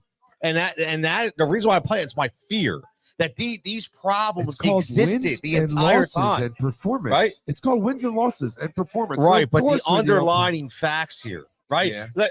Hear me out for a second. Darius Slay. Everybody love if you go on Twitter on game. We love Mrs. Slay and her banana pudding, and she's the best in the tailgate. And we love Darius, right? Everybody loves him. And then we're losing now. Everybody hates him, right? So again, I don't think he had quite the big following. Oh yes, he does. I've heard a lot of gripes about Slay the last year. Yeah, but he's got more. His wife Jennifer has more than him, because she goes out to the tailgates. Good for her. She does. She goes out to the tailgates. She's an ambassador. Fantastic. But the problem is it hides some of this, is what I'm saying, right? It hides some of it. Right. And that's one of the major problems that I have. Right? Yeah, I get that. So I get it, but what does this come down to? Where's your point? It comes down to coaching. Sirianni. It comes down to undisciplined football on and off the field. The discipline and the mental mistakes that I see. I don't, like the tackling, that's coaching too, that part. And I tend to not want to blame Vic Fangio because I think, and I'll tell you this honestly, when you are practice tackling and you're not in pads and you're not going live, it's much different. I'll give you that. You don't get the same rep. You don't get the same rep. So I think that plays a part. And I think, I took a look and I think the last 7 years, missed tackles have been a higher stat than they had been the 108, 90 years. And that's all across the NFL. That's just not what that was my point. Right. Yeah, it's everywhere. Yeah, that's all across it. It's everywhere. Well, there are more missed tackles today than ever been before. But so thinking of that, right? It brings up, I think the marriage here is over, man. Like the marriage with a lot of I think the marriage with Jalen Hurts is over. Look at you. Right? I think the marriage is over. And if your marriage, Frank, what do we got if your marriage is over, man? Listen, we're talking about my good buddy Jeff over at Zlock and Grisillo. Look, divorce can be one of the most frustrating. Look, it's difficult things you can go through. Jeff and his team, they'll make that an easy process, as clear as possible. They make sure you understand everything that's going on, whether it's child support, spousal, custody, protection from abuse, division of assets even. And these guys can tackle it. They serve Philly, Bucks, Monco, Delco, Chester County, as well as South Jersey, and over 70 years of experience between the whole company. And you can actually get in touch with them at bucksdivorcelawyers.com. And I'll tell you right now, Jeff's is a good guy, not only good at what he does, but a good friend too. And he will absolutely be the guy that you'd like to have on your side. Should you need to go that way? I think that some of the fans are going to need to call Jeff, because this is going to be an ugly breakup. Yeah, it's going to be an ugly breakup, man. We're going to need Mr. Grisillo for for some of these Eagles divorces. And I got to stick up for somebody here. Who? Who's sticking up? I'm sticking up for Baker Mayfield. You don't hold on for a second. I love Baker Mayfield. Right. No, not from you. Okay. Not from you. I love me some Baker. But everybody, whether it be on the radio, whether it be on the timeline, it doesn't matter. Everybody's talking about, they let a guy like Baker Mayfield card him up. You know who says that? Somebody who doesn't know football. Right? You know who says? Somebody who doesn't watch the game, just a fan, right? This dude has been carving people up since the beginning of last year. And I say that because I'm a Baker guy. He's the underdog, right? Day one. That touchdown, that grittiness. I would love to have that grittiness right now. We don't have any of it. Plus, the guy shows that he has a personality. Yes. He has fun with the guys, dude. His dudes will run through a wall for him, bro. Yes, they will. Because he's one of the guys. He's like a lineman. He could be like a D lineman. I'm sure he goes in, he's dipping and spitting on the ground or eating, who knows with these guys, ribs and he is a quarterback that is for all players. Yes. And can literally hang out in every room and then enjoy being around him. And when he walks out, they don't go, dude, thank God he left the room. What was he doing in here? No, they're like, I love that. So wait a minute. You think they do that with Jalen? No. Okay. No. When you say like, what is he doing here? Like, Yeah, maybe. Like You think so? I think Because I do. He's still confused as to what we are. I don't get it. Man. He's. I don't get it. That's what has made me done with him. I'm Yeah. done. I'm done. I'm not gonna bash him the rest of the season. No. I'm not gonna do it. Well, maybe I will because I have a platform too. But he's out. Yeah, I think we're all out. I hope we lose a lot, so we know that. That sucks when you say that. I'm being dead serious. Right, At this point, that I hope we suck just right go on there. a losing streak, and everyone is forced to realize right now he's not our guy. He's not our guy. That's He's not our guy. So, listen, man, we're live again, obviously, right here. You see it from Richboro Pub, Big Heads from Bucks County, PA. Hey, listen, man. Go ahead. No, go ahead, brother. I'm so sorry. No, you're good, man. You're good. I'm used to being interrupted. Well, yeah, I don't think maybe you can check your hearing. By me or others. I think your hearing needs to be checked, but go ahead. We just talked about this. You already stopped. Go ahead. Yeah, right. We have hats. The hats to give out. Man. It just hit my mind that I was going to say. We got hats. We got a fantastic. Do you know who that is on that bobblehead right there? I don't know. I didn't look at the. You know who Joe Lenardi is? Joe Lenardi? No. Yeah, he's the bracketologist. The bracketologist. Which bracket? For NCAA. Shut the Yes, front from ESPN, door. the bracketologist. You never watched that? Yeah, he's the guy who breaks down all the brackets. He's been doing it for years. Out of his mind. Yeah, our good friends from National Bobblehead Museum who will be sending us bobbleheads throughout the week so we can give away. So they're listen, you got to go check them out. As always, they're based out of Wisconsin. It is fantastic. They make every single bobblehead imaginable, local, national. When I have a Sister Jean bobblehead, courtesy of them at my house. Sister Jean? Yep, Sister Jean, man. That's awesome. In the wheelchair. She's Really? in the wheelchair, in the bobblehead. I have a gritty bobblehead, courtesy of National Bobblehead Museum. Listen, they do a fantastic job. Phil Schuyler is the man. Shout out to Phil for allowing us to give these away. But Frank, I want to switch gears. I want to go back to this Phillies for a little bit because the poll's picking up some steam on social media, and now it's actually it's getting to the point where Doc and Pedro are picking up some steam. I mean, everybody's like Doc and Pedro picking up some steam. I want to bring us back to that game where he went into Yankee Stadium in 2009. Okay, and he had to take that game, and he did, right? And he did. He that to me. I'm a big Pedro guy, by the way. Me too. Right? I'm a big. What was your favorite Pedro? Was it Montreal or was it Boston? Absolutely, Boston. Yes, I agree. Pitching in that stadium. Ooh. Who's your mama? Or who's your daddy? What was it? Oh my God. Throwing Zim on the ground. Oh, yes. He tossed his ass. Yo, great moment. I mean, that guy was nasty too, bro. Yes. He was nasty. He was nasty. He was nasty. He was a bulldog. He'd throw it right at your head. And we talked. Remember that? He threw and he goes like this. Yes. Pointing to his head. And we talked last night about Pete Rose on MLB Network, but I don't know if you ever seen Pedro on MLB breaking down some of the pitchers, man. Like he's still, you could tell, man. Only once or twice. He's pretty good, man. He's just, these guys are so intelligent. These guys, a lot of time studying these hitters too. Yes. It's not like they just come up with this out of nowhere. Now, if you want to get involved again, what Phillies combo would you rather roll with if you had to win 2 games, right? You just said you needed 2 games. Are you going to go with the Hamels Wheeler combo, the Doc Pedro combo, the Carlton Lee, or the Schilling Roberts? I'll tell you what. They have no votes. No, they 10% of the vote for Schilling and Roberts. So they're only 10%. Lee and Carlton 10%, but Doc and Pedro 20%, and obviously Hamels and Wheeler 60%. Yeah. I don't know if you can beat that. I don't know, man. I don't know, man. All these guys are amazing. I will say this, and I may get a lot of flack for this, but I told you this before, and I am a Doc Holliday guy, right? I am a Doc, and that was a trade. But Zach Wheeler is hands down the best Phillies pitching acquisition ever. Acquisition. Signing, trade, doesn't matter. More than Doc, bro. More than Doc. Pete Rose brought the World Series when he was traded here. No, pitching. Oh, as a pitcher. Pitching acquisition. All day.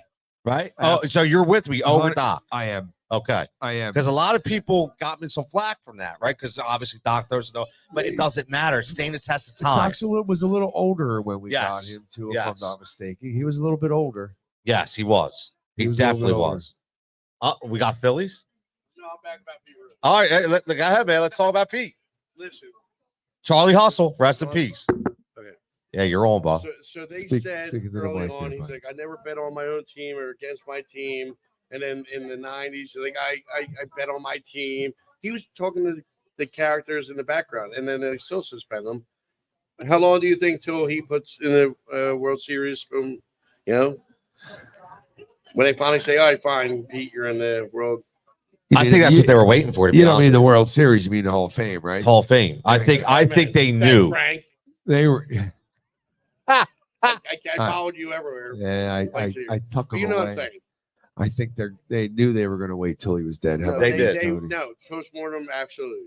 He said postmortem. So do you think 3 weeks, or do you think till the next? It'll be a year. It'll be it'll be a Be a year. year. I think it'll be a year. Be So a year. Till the next big event. They're like, Yep. oh, here you go. Maybe- it's unfortunate though, right? It's unfortunate. How many people have betted Shohei on their own Ohtani. games? And now we're We're going back to the we're getting back to the Black betting again, Sox. right? Sox. I'm gonna Let's take go it back to Black Sox. They were the only Ohtani. ones that he only said that because they already said they had information about it. He said he betted on other games that he wasn't in. Who's So- that? And then later he said, Talking about "Yeah, I Pete bet on Rose? Talking games about that I Pete. played." So was he really capitulating to them, or Well, who knows? Yeah, I think he was just bet on games other than his own games. my thing is 90. Did you ever? There's a special about that. what is that really Yeah. like a docu like an Yep, ESPN? Yep. ABC We're going back special? to like the early 2000s probably when this came out. Do you But remember? it'll get into I do actually. One of the few things I remember from that long ago. But Where did we at? but Yeah. they definitely they definitely, of course, every time Pat gets up here, it'll take me right off. Look, see, you got him off track. You got him But no, frazzled. but He got him no. frazzled. I like it. He's got him He's frazzled. always God, off track. It's not my Giving fault. some personal information out there, crazy. Love boy. that. But no, it was just telling him, and he spoke about how much he gambled and who he gambled on. And every time he was in a uniform and he gambled on his team, and he did gamble on other teams, Pat. He gambled a lot, not in baseball, and there's a lot of No, a football lot of and other yeah, sports. But he said he initially never did it on his own He- team and against him. In the And then beginning, when he later first they're got, like, "We when know he you first did it," when and he first said, got "I caught, guess I he did say that. You're right. When he first got caught, but ultimately, every bet that his team was involved in So with what? him They're putting doing in, it now. he bet So on why his is he a team. bad guy? Well, Yeah, been great. years. The guy was great. the guy was great. It's more than great. There's no doubt about it. He 100%. And Frank, what I said, Frank, here's Go ahead. $100 for your tea time on your golf thing, and make me some money. Yeah. Really, like that's all it was. Like, well, not just that. Like I said to Frank last night. So you see these You guys were guys together today, last they get night? suspended, you right? guys were together last Yeah, night? we were together last Yeah, night. what's Yeah, going we were on? at Pike's Pub last Couple night. drinks? Yeah, what's We were up? at Pike's Pub last night, man. I was there last night. Yeah, we were at Pike's. See All right. you guys together. Yeah, with my nephew. Oh, nice. He goes. Can I come up there and sit with you and say something? Yeah, and hang out?" Right there, man. You Come sit on. right next to him. Hey, Go ahead, brother. Yeah, yeah. guys Yo, man, you are on. flush. Come on, kid. Hit that mic, Frank. Make sure you can hit it. Yeah, there you go. There Yeah. you go. Speaking in the microphone, This my is, man. This is Quinn, my nephew. Hey, I'm Quinn. I'm Frank's nephew. There you go. You you put the go. mic down a little bit so I can. Yeah, there you go. There you go. Quinn, Frank. Is he going to out Frank Jumping here? on. Jumping on. I like it. Nice. What's your favorite sport? Mostly baseball, definitely. Okay. So are you concerned about the Phillies, man? Kinda, yeah. See, he knows. Yeah, he does. Tell us why. He does. Yeah. Like the last couple games haven't been that good. Yeah. Well, it's you're his uncle, right? Uncle Frankie here yeah. thinks that they could just flip the switch and they're okay. So he said. So his Uncle Frank said they're okay, right? He said they're okay. I'm Frank concerned. Talks a lot, but he does talk They a lot. had the most not played like players. Okay. Well, that's I agree. You know, it's just It's a scary proposition, man. Let's hope we It's we get amazing out. you have such good hair. Thanks. He does have good You hair. have great hair. Nice. These like kids rock today star. have good It's like hair. rock star hair. You know that, right? This guy's up here talking to a teenager about his hair. But it's true, man. No, Like, seriously. You didn't have that But yeah, hair. That's a great haircut. Love Thanks, it. man. Yeah, He's still good job. talking about his hair. How funny. But no, I mean, Quinn's kind of just more getting involved in sports. Oh, I like Nice. it. Yeah, He's growing I'm up gonna a start little more like here. boxing soon. So Boxing. Yeah, Yeah. dude. Oh, Really? Quinn's a little physical over here. He's a little I physical. got a little Money Mayweather, Money Quinn, Yeah, Money Quinn over yeah, there. Maybe. So, Dude. so what about Maybe. the Tyson fight coming up? What do you Is think? there What is are there your an thoughts actual on that? Tyson fight Logan, coming up? Paul? Is it even spoken of that I it's wasn't talking to actually you, going to Frank. I was continue to talking to your happen? nephew. he's Oh. a little bit of a lying Tyson's to a bit- kids. He's not quite as versed in sports as you give him credit for. So just I don't want you to I'm put him actually on the giving spot and him I not was not be actually able giving to. the spotlight and you were interrupting him. But He likes to do that. See, You're now old, he's people young. feel the pain. I think you I should just found my dick.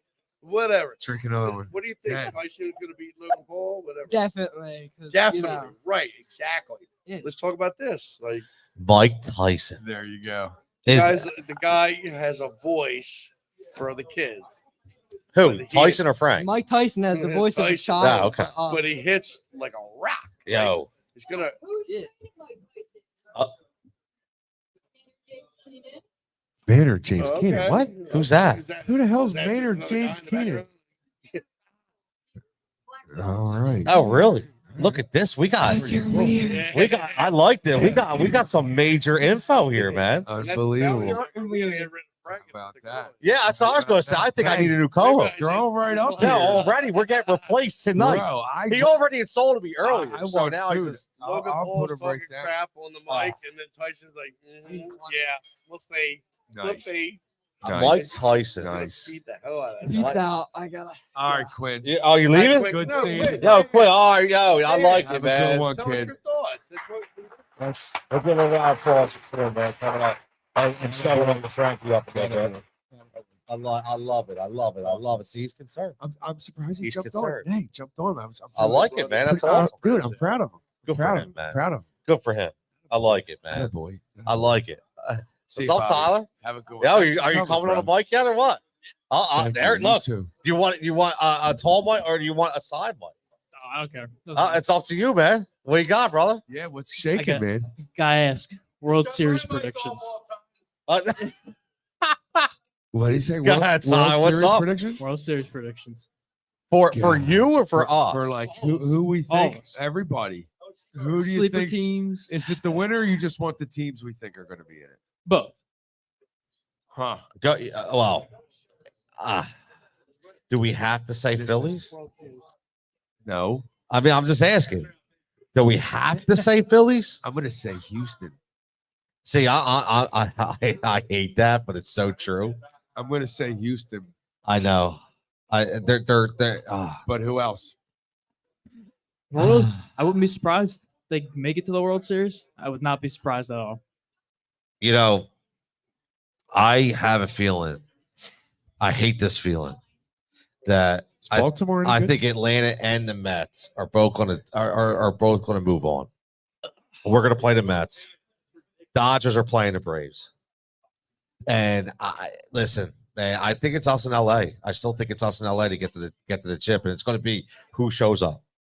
I think it's going to be who shows up for us. But I love Houston, and I don't care how dead, and I don't care that Kansas City won. I don't care what you say. I am buying back into Baltimore.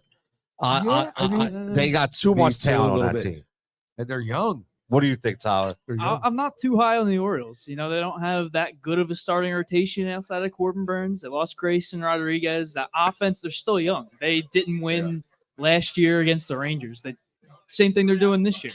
So I'm not too high on them yet. They got to show me something. And then coming out at home, your first playoff game, you lose 1-0. I'm not a fan of that. It does stink, right? It does. I get it. But I think Corbin Burns can do for them what Cole Hamels did for us in 08. Yeah. Right. So that, and if those bats get hot, obviously didn't today, but if those bats get hot, they have the best offense in that bracket right there next to the Yankees. Yeah. I Yeah. think. But Bobby Witt, Uh, one of the best players in Stud. the league. I think, stud. I mean, he had their only RBI today. I think he's going to, Stud. if they go on a run, it's going to be because of Bobby Witt. And their pitching is severely underrated. I was just going to say that. Severely. A lot of people don't realize how good the Kansas City pitching is because, again, it's Kansas City. You're Right? right, Well, about it's- Bobby Witt. You're 'cause right it's about Kansas Bobby City, Witt. right? They'll win if he takes off and gets rolling heavy. for sure. Bobby Whitwell, he's a spark plug. But how about Detroit pulls off the win today? Right? We're all banging out these Cool. Houston Astros, but Detroit banged out a win. Matt Veerley leading off. Oh my Got one of their God. RBIs. Yep. You know, I'm waiting for somebody. This guy's working. It probably the guy that said we sound like we were in our mom's basement. Yeah. Will come up here and talk about, oh, you should have kept Matt Veerley, right? Because he had one good game. But no, honestly, man, I mean, you're right. First I was thinking was like, wow, here we go again. Former Phillies out there balling out. Yep.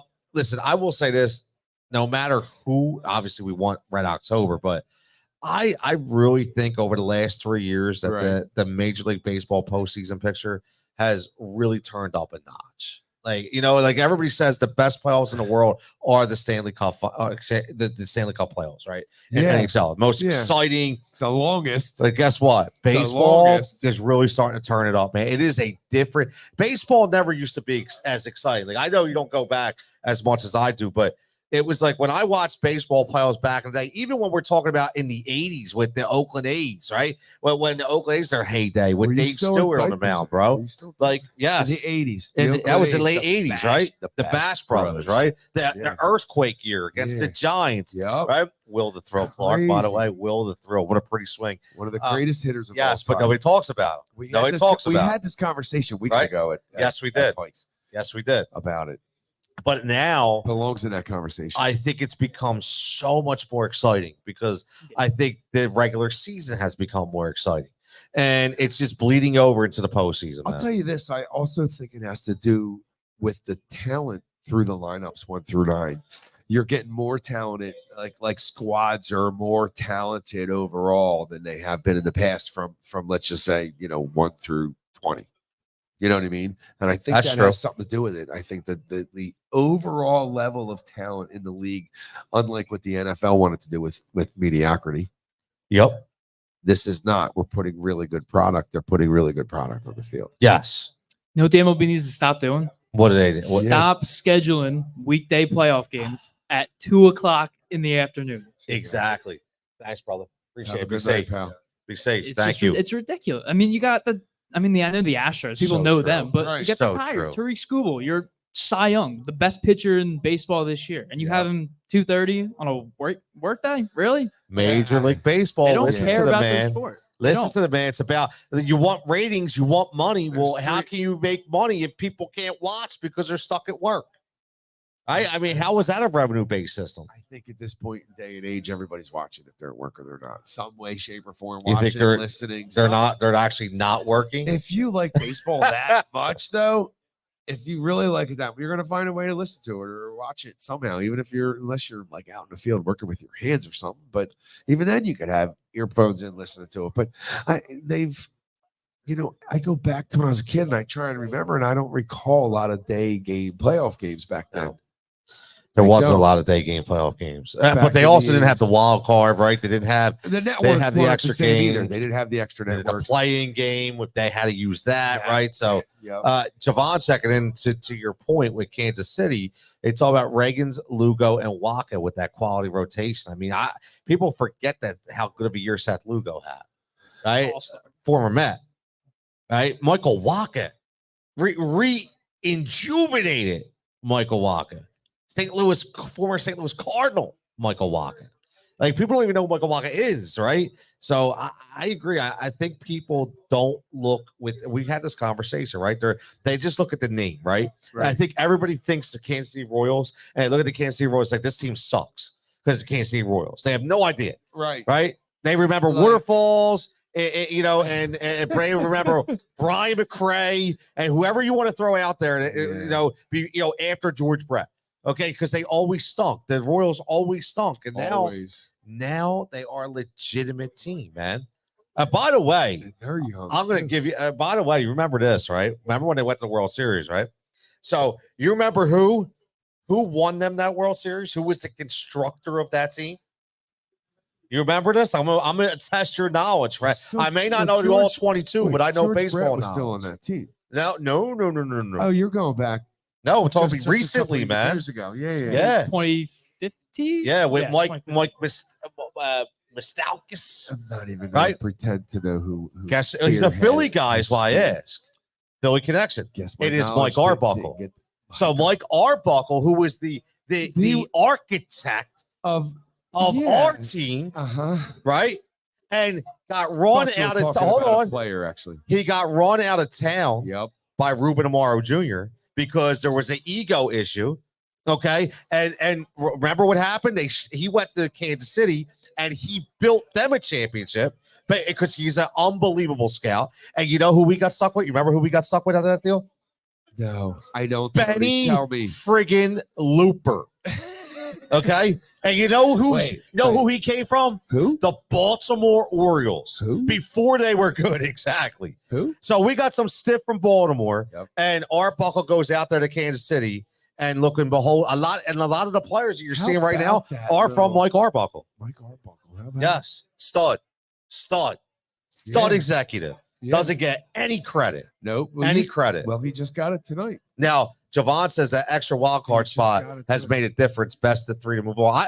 I dig the extra wild card spot. What do you Me think, too. Tyler? You I like really that? like. I Yeah. do. The more teams, the better, but not too many teams. It's like college football. I think college football is going a little overboard with the playoffs. I'm all for having a little bit of an extension. So I think 6 teams, that's perfect. So 2 teams get the bye. You got 4 games or 4 series each in that first round. It's first round. I like it. I do too. I think it's just enough. I do. I think it's just enough. It should stay this way. Yes. They should not get rid of Yeah, it. don't get And greedy. No. Don't get greedy, right? Found a system that works. Yes. Just keep it. I agree. Now, we don't know any inkling of when we're going to play on Saturday because I'm trying to figure out if I'm going to be divorced or not. Mets are Sure. up big. I know. I can tell you why. So this is what always happens to me, okay? Yeah. So in the offseason, so I do Sirius on Sunday nights from 7 to 9 Yep. before football. So I'm on February to September. Every Sunday night, have my show for 7 to 9. Then when That's football takes over, You're locked down. no more Sunday. Right. And then because there's so much content on Sirius, all the football people come back. So I rotate as a host, right, on Saturdays. Okay. Now, if I worked every Saturday, I'd be in divorce court. So at 6 to 8 p.m. on Saturdays. We have a sponsor for that. I know. So I may be looking. Zlock and Grisilla. Yes, I might be looking them up. He's got So lo and behold, guess what slot I get? It's What? this Saturday. Oh. So right away, the boy's like, "Are you kidding? Really? It's a Phillies game." I mean, I what am I supposed to do? I mean, it's my life. I work. I make a living. So I am hoping, I'm praying it's the late game. Like I'm hoping for an 8:15 start or something, man. If it's 5 o'clock, I'm done. I'm going to call your boy up. That's He's it. been in business 70 years, and I'm going to lose my pension and everything I have Yep. because I'm screwed. Oh, he'll take care of you. So please pray for me, man. He'll take Please care pray for it. Let me ask you this, Tyler. Looking at this whole thing, because you kind of talked about predictions and what you think, but big. So what would you, looking at this as a whole, what would be your biggest surprise team like that nobody's talking about? Honestly, the Brewers. They are getting. I mean, I picked the Mets to win over them, and I mean they Momentum. won game 1 today. So I don't know. People just they underestimate the Brewers. I know they're not going to be anything crazy, but I honestly would not be surprised if they made a run. Could Willie the Brewers Adames? be the Diamondbacks of like a couple years ago? I don't know. I'm not Right. sure. I mean, don't think so either. Willie Adames, Just right? made me think. Really good player, obviously stud, Yeah. right? Reese can pick it up, but I think it's the pitching, right? I think that Yeah. people don't look at it and because they say they got rid of Corbin Burns, right? They got rid of their elite pitching. They got no more Josh Hader, whether you like him or not, in the bullpen. And you look at that, you go, are they really good enough, right? But the Diamondbacks, I think the Mets could be the Diamondbacks of last year. Yep. Yeah. I That's hate why I to don't wanna say play it, 'em. man. That's why I don't want to play them. And here's what I'll say too, and I know both of you don't guys wanna have seen play this. the Mets. When they came here, and like what was it in August? It was Yeah. late August, Late right? August, yeah. They play with a moxie like they were the home team Who, the Mets? when did? they destroyed us. They take over that. stadium. Yes, That's that's a problem. That's That New is- York that's a strong problem. versus Philly strong. We weren't prepared for the energy they were bringing to that series, Shocked, and that's what happened. shocked, Period. and Period. they got some ballers on that team, man. Like I think finally, I don't know how healthy So I- Francisco Lindor is, I but don't wanna play 'em. he's back. He's balling out, man. that team's scary, man. It's when I told you I want to see least. I don't want to have to play the Mets. Yeah, it's going to be a tough series. And can you imagine? They're going to do to us what we Can did to you the Braves. imagine if we bowed down to the Mets, man? I You would- think we're upset with the Eagles right now?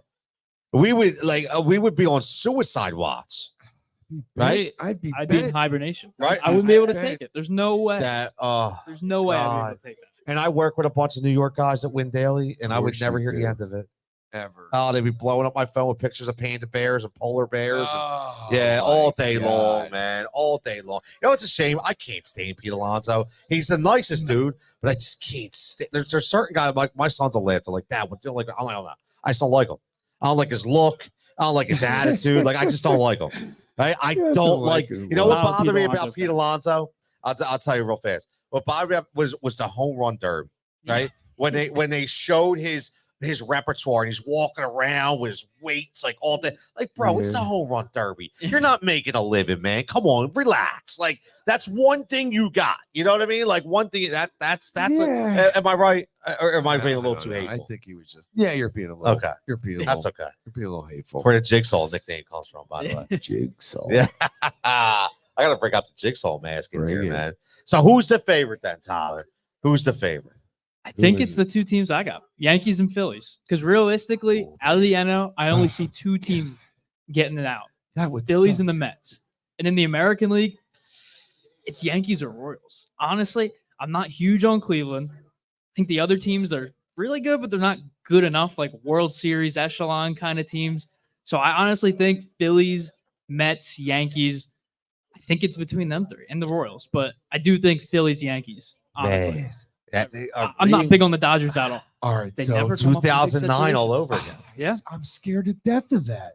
I'm terrified. Phillies, Yankees. It's like it's going to be an or. It's going to be in our head. Oh God, we got to beat the Yankees. There's a Yeah, but here's There's the a problem, mystique though. that comes I with don't that even team. want to. I don't even want to say this, but mystique because this is bad to say. Jesus. Like, no, not in that way. But Can't like, believe you said Phillies. no, the guys that I couldn't stand on that 2009 Yankees team, Right. like Jorge Posada, Johnny Damon. Like, I cannot man. believe we got beat by these guys, man.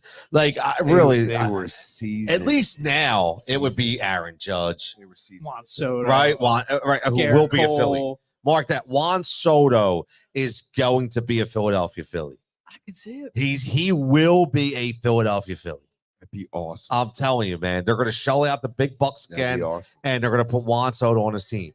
And Would now that'd be amazing. there's too much smoke around it, man. Something's got to happen if Yes. this year doesn't go Yes. the way we want it to. Something Yeah, something's Drastic. got to happen, man. drastic. Something's got to happen. Now, Javon says Brandon Nemo bothers me. All right, he's another. Sprints to first base after the walk. Oh, and then Adam second and says Pete Alonso is a weird dude. He makes weird faces.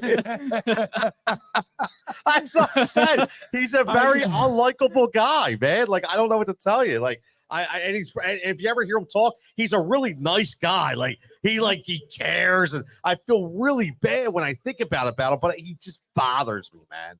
He just I bothers think me. we all have somebody. We do. in sports. We all have that Like in person. every sport, there's one player that we just hear talk or look at. You're like, I just don't like that guy, and it just might be how he talks or how he dresses or carries Like Nick himself. Sirianni. I just don't like that guy. I used to. Oh, yeah. We used to love Nick Sirianni. The used- best it is year ago, over, yeah. man. We used to love Nick Sirianni. Man. Bye, buddy. What's up, buddy? I love it. That's Nicky Nick right there. Nicky Nick, man. We had Nicky Nick. We had Quinn, right? We had Nicky Nick, Yeah, man. significant I'm other. on the loving way. it, loving it, man. Kissing, making friends and kissing babies. That's it. Bye, Lise. I love it. I had See you, him Johnny. laughing. Like, what's his name? John. John. I Yeah. got you, brother. Yeah. There you go.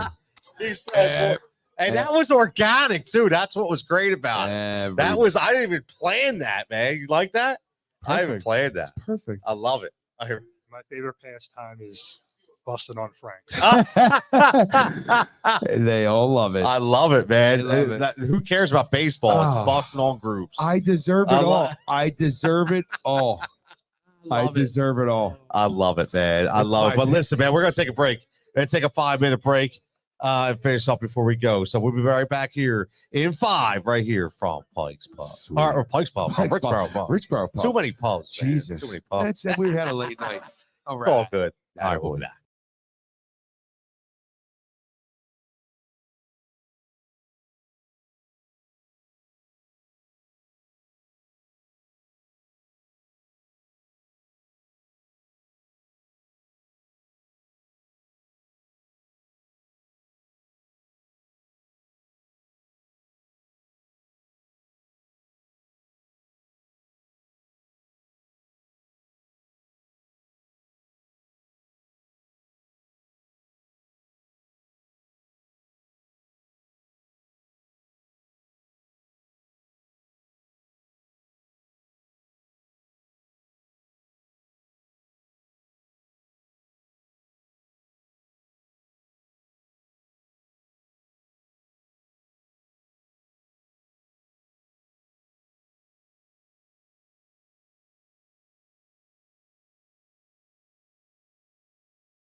think I can get into that music, Frank. I can get used to that music, right? I like there, it. man. I like dig it. I like it, man. I dig it. We're back to Cutillo and Grube Show, back live again, right from Richboro Pub. Got the 50-cent pub tenders right here in Richboro. Make sure you get that $3 Twisted Teas, $5.75 Fiddlehead drafts. We got Jaeger bombs going. Again, crowd was fantastic tonight. Had a lot of good commentary, a lot of good questions. Yeah. As always, make sure you're following us on Twitter, on YouTube at the Heat Ratio Sports Network. Just put it in. Our playlist is there. Boom. You'll see all our shows. We're having a fantastic time. First show ever for both of us together here, which has been great. And yes, I have to say this. I've been saved. I have been saved. Just saw the Phillies are playing Saturday and Sunday at 4:08. 4:08 That's both days. just late enough for you. Because again, 4:08. Yes, Tyler just checking in too. He says confirmed. Phillies playing at 4. I'm sick. The marriage is safe. Love it. The marriage. So I don't need We the divorce attorney yet. We don't need Zlock and Brazil. I don't need your boy. Not yet. Yeah, but that's okay. That's just great news. What do you think? Awesome. 4 o'clock, man. I like that start. I don't mind it. You can get to bed at a decent time. You're not staying up till 11:30 at night. Having to watch. Not that we all give that much at this time of year, but yeah, no, I like it. I like it. You know what the best part is too? On Sundays, you get the 1 o'clock football games out of the way. Yep. Which is the most heavily betted and watched red zone. And then boom, you go right into the Phillies. That's pretty awesome. It is awesome because it just saved my marriage again. As Philly fans, can it get better? Not much better than that. Listen, man. You know? I just got to say this before we go on. If we only had a quarterback. Yeah, we're gonna get to that. Yeah. We're gonna continue to get to that. But I just want to give a shout out to the great hospitality here at Richboro Pub. Give a shout out to our boy Jerry, who's not here. Give a shout out to Kelly, who had a run.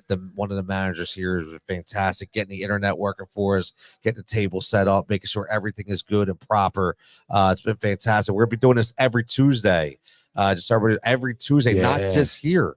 Yeah. To all of them, Frank. We're going to be going. We'll be Holland, Big Heads, Holland, Willow Big Grove, Heads, Willow Grove, Warminster, Town and Country, Archie's. All right, my boy Chris Archibald, baby. That a boy. I can't wait to see my boy Chris. We're going to have some fun. There.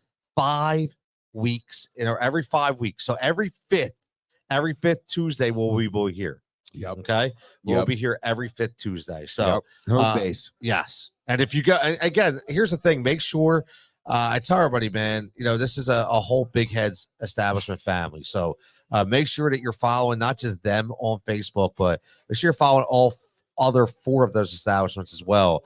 Because again, the entertainment is always live. The food specials are always live. The drink specials are always live. As always, shout out to Red Bull and Fiddlehead Brewing as always for their partnership.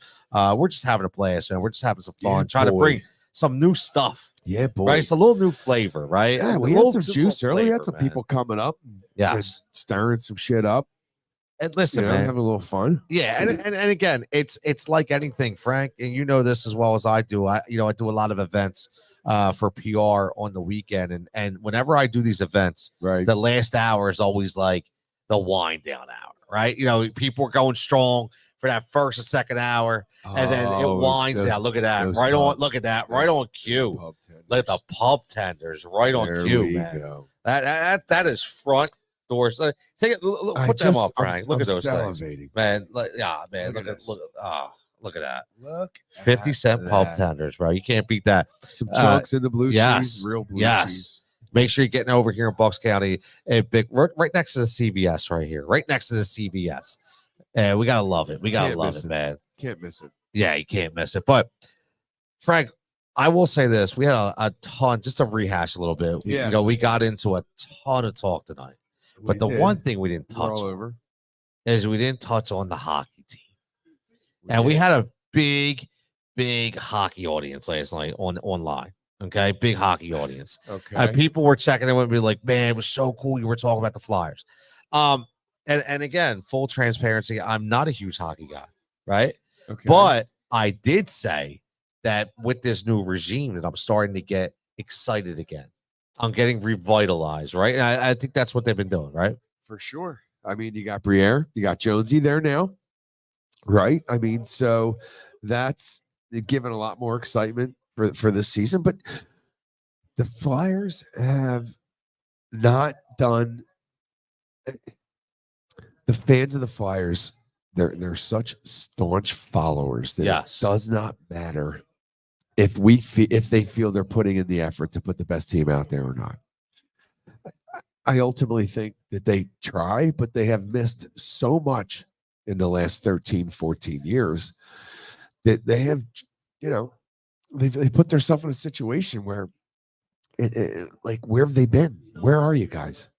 And the addition of this new young kid, Mitchkoff. how about Mitchkoff. Yeah, Love it.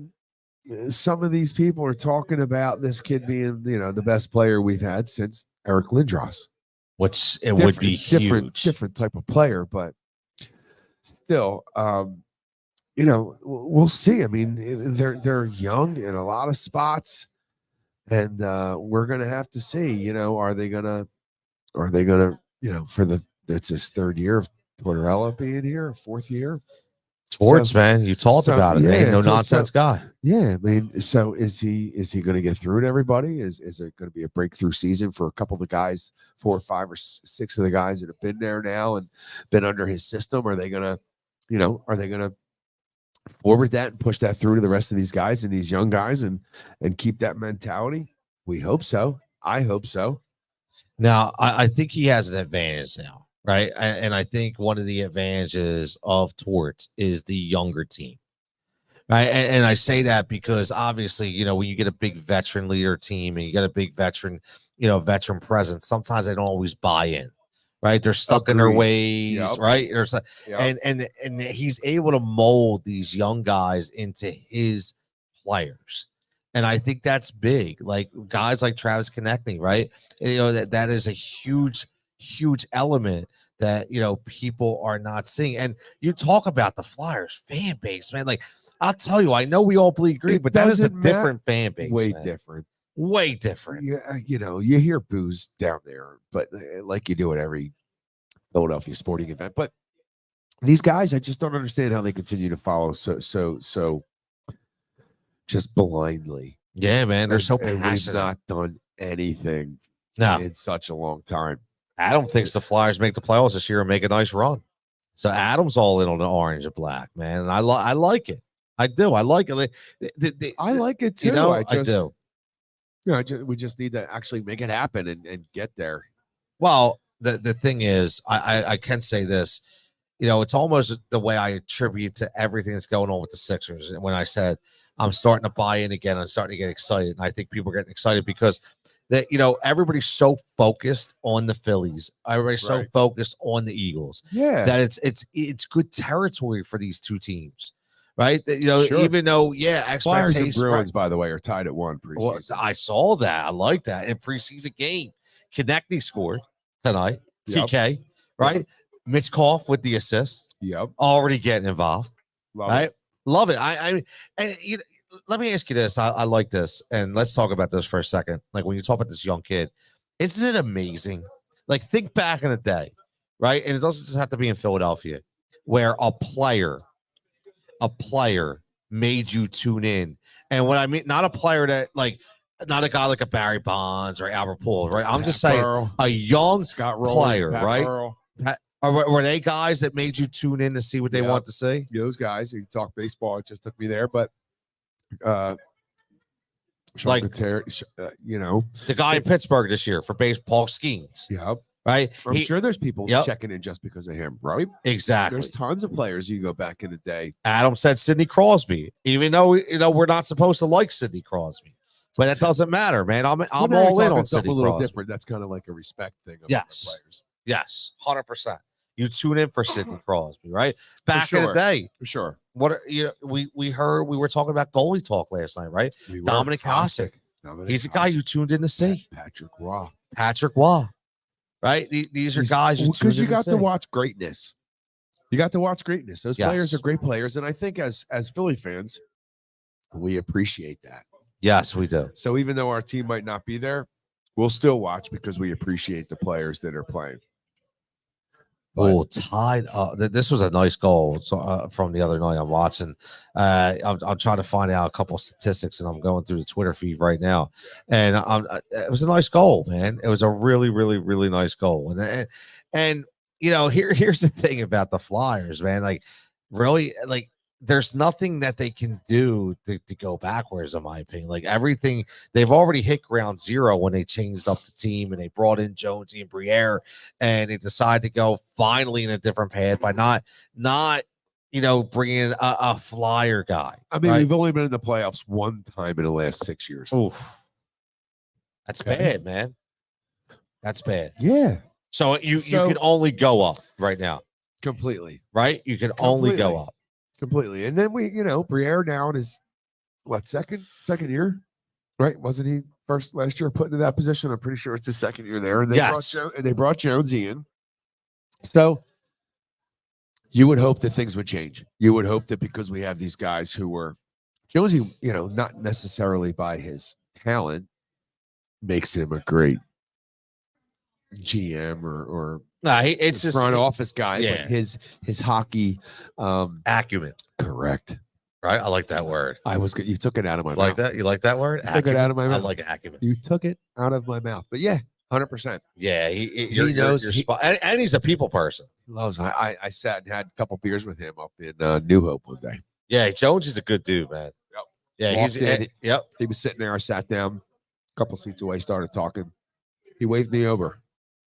Talked to him for 15, 20 minutes. Normal guy, man. Yep. Normal guy. And that's what you need sometimes, right? That's what you need to, you know, to bring these people in. And I said that before, like, you know, whenever I go down, you know, to the Chase Fieldhouse Center and, you know, I do some things with the Blue Coats and shout out Alex Yo, VP of the team, for bringing me in, and my man Joe Richmond, ambassador of basketball operations. And nice.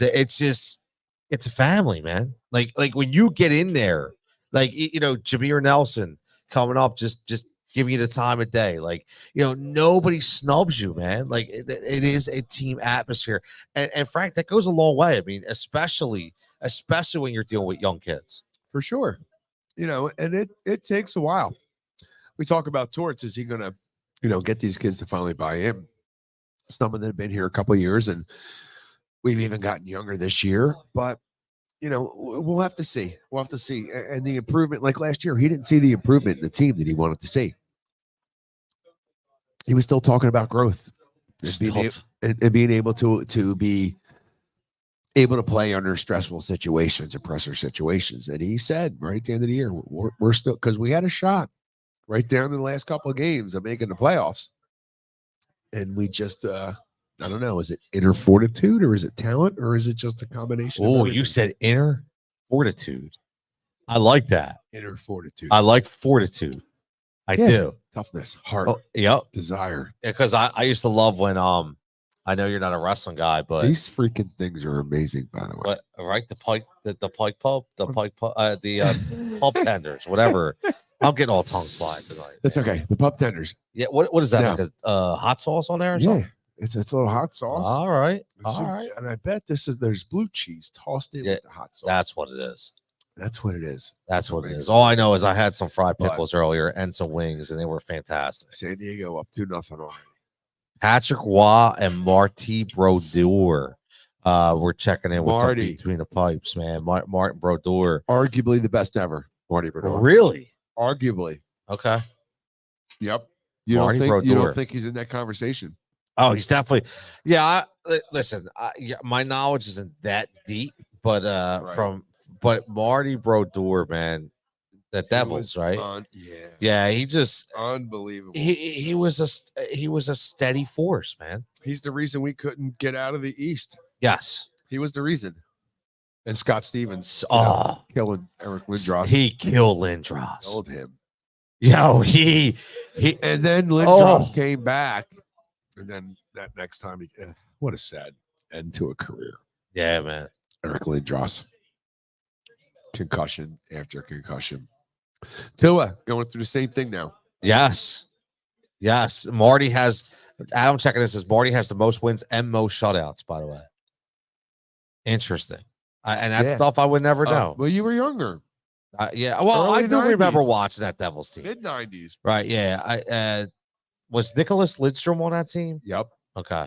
Yeah. At one point. Yeah. Because he was Came Detroit over from too, the Red right? Wings. Yep. Came over from the Red Wings. Okay. 100%. Yeah. I mean, listen, that was our arch enemy, man. I mean, that's who it was. Every year we knew And they continuously Yes. got the best of us. all the time. All Just the time. that 1 year we broke through. But again, they stayed loyal. The fans stayed loyal. The orange and black stayed loyal. And I want to get into them this year. I really am. We will. yeah. Just like the Sixers, right? Yes. You weren't feeling that Sixer love though, man. When I was bringing up the vibe I was know. not there for you. No, not at all. for I'm the tired. Sixers. I've been watching this shit for 46 years, man. It's no different. And it took Moses Malone to get us that championship. Okay. How long ago was that? I'm still waiting for effing Moses Malone. I'm serious. I'm still waiting for Moses Malone. Where's Moses Malone? Oh, Is it Paul George? well, Oh, we'll see. because you like that.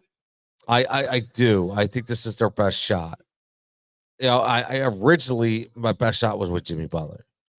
Okay. I mean, that's Yeah. obvious. That was the shot. They blew that. They blew that opportunity. Okay. Yep. But this is their next best shot. Before that, it was AI, right? I mean, the problem was they They what's never funny with surrounded him. yeah, with the they right just could talent. never get that next guy. Remember how much they tried? And the Keith Van Horn, oh man, Chris Webber, Glenn Derek Big Dog Robinson, Coleman. that DC. What a turd he was. I actually, oh man, I enjoyed DC. He was lazy. He was a partier too, man. Lazy. I mean, back then, Fat. Lazy. poor DC, man. What's wrong? Why you hate on DC? You live a good life. He didn't act great here. He lollygagged up and down court. But he did that with the Nets too. He did that everywhere. I guess we kind of knew we were getting there. Yeah, I mean, you kind of knew what you were getting with him, but that's the thing. It's a shame. It's almost like we wasted, those years of AI. We gave up a lot for him Yeah, we did. and paid him a lot of money. Yeah, and he spent a lot of money too. I think I broke 3 times like to over, I'd man. like to see some of those nights with all that cash flowing around. So we talked about yesterday. I want to get back to when we were talking about the 5-on-5s, and we were talking about, is man. it Curry, is it Bird? Yeah. We were talking about because there's a lot of history, a lot of nostalgia when you go back to basketball, Yep. and and with every sport, obviously. Yep. But AI, yeah, obviously. I mean, listen, I think he's one of the top 5 players of all time. I do. I know not everybody's going to agree with that. Wait. Like, Wait. so Say it again. he's a top 5 player. Alan. Yeah. Well, here, As a- Philadelphia, Oh, right? I'm glad you said that. Yeah, in Philadelphia. Okay. I don't think he's the top. If he's not, who would be the top guy? Well, we know who the top guy is. Well, you're going to go back. You're going to go All way right. back. So you want me to stop at 1970, No, what I'm saying is, 80? do you ever see a scenario where it's not Wilt and it's AI? No. And why would that be, in your opinion? I think because Wilt did it at a time, and ironically, there are small comparisons as to because one was a giant and one was tiny. And one did what he was supposed to do as a giant, and the other guy did way above what he should have done as a tiny guy. Yes. But with that being said, I don't know. I just think there was some mystique about Wilt Chamberlain, some aura, and it just always put him first. And right behind him was Julius Erving. Then you hear Cunningham. Billy Cunningham. Billy Cunningham's in that conversation. He was a great player. Moses Malone, was he here long enough to be considered a great Sixer? Bobby Jones.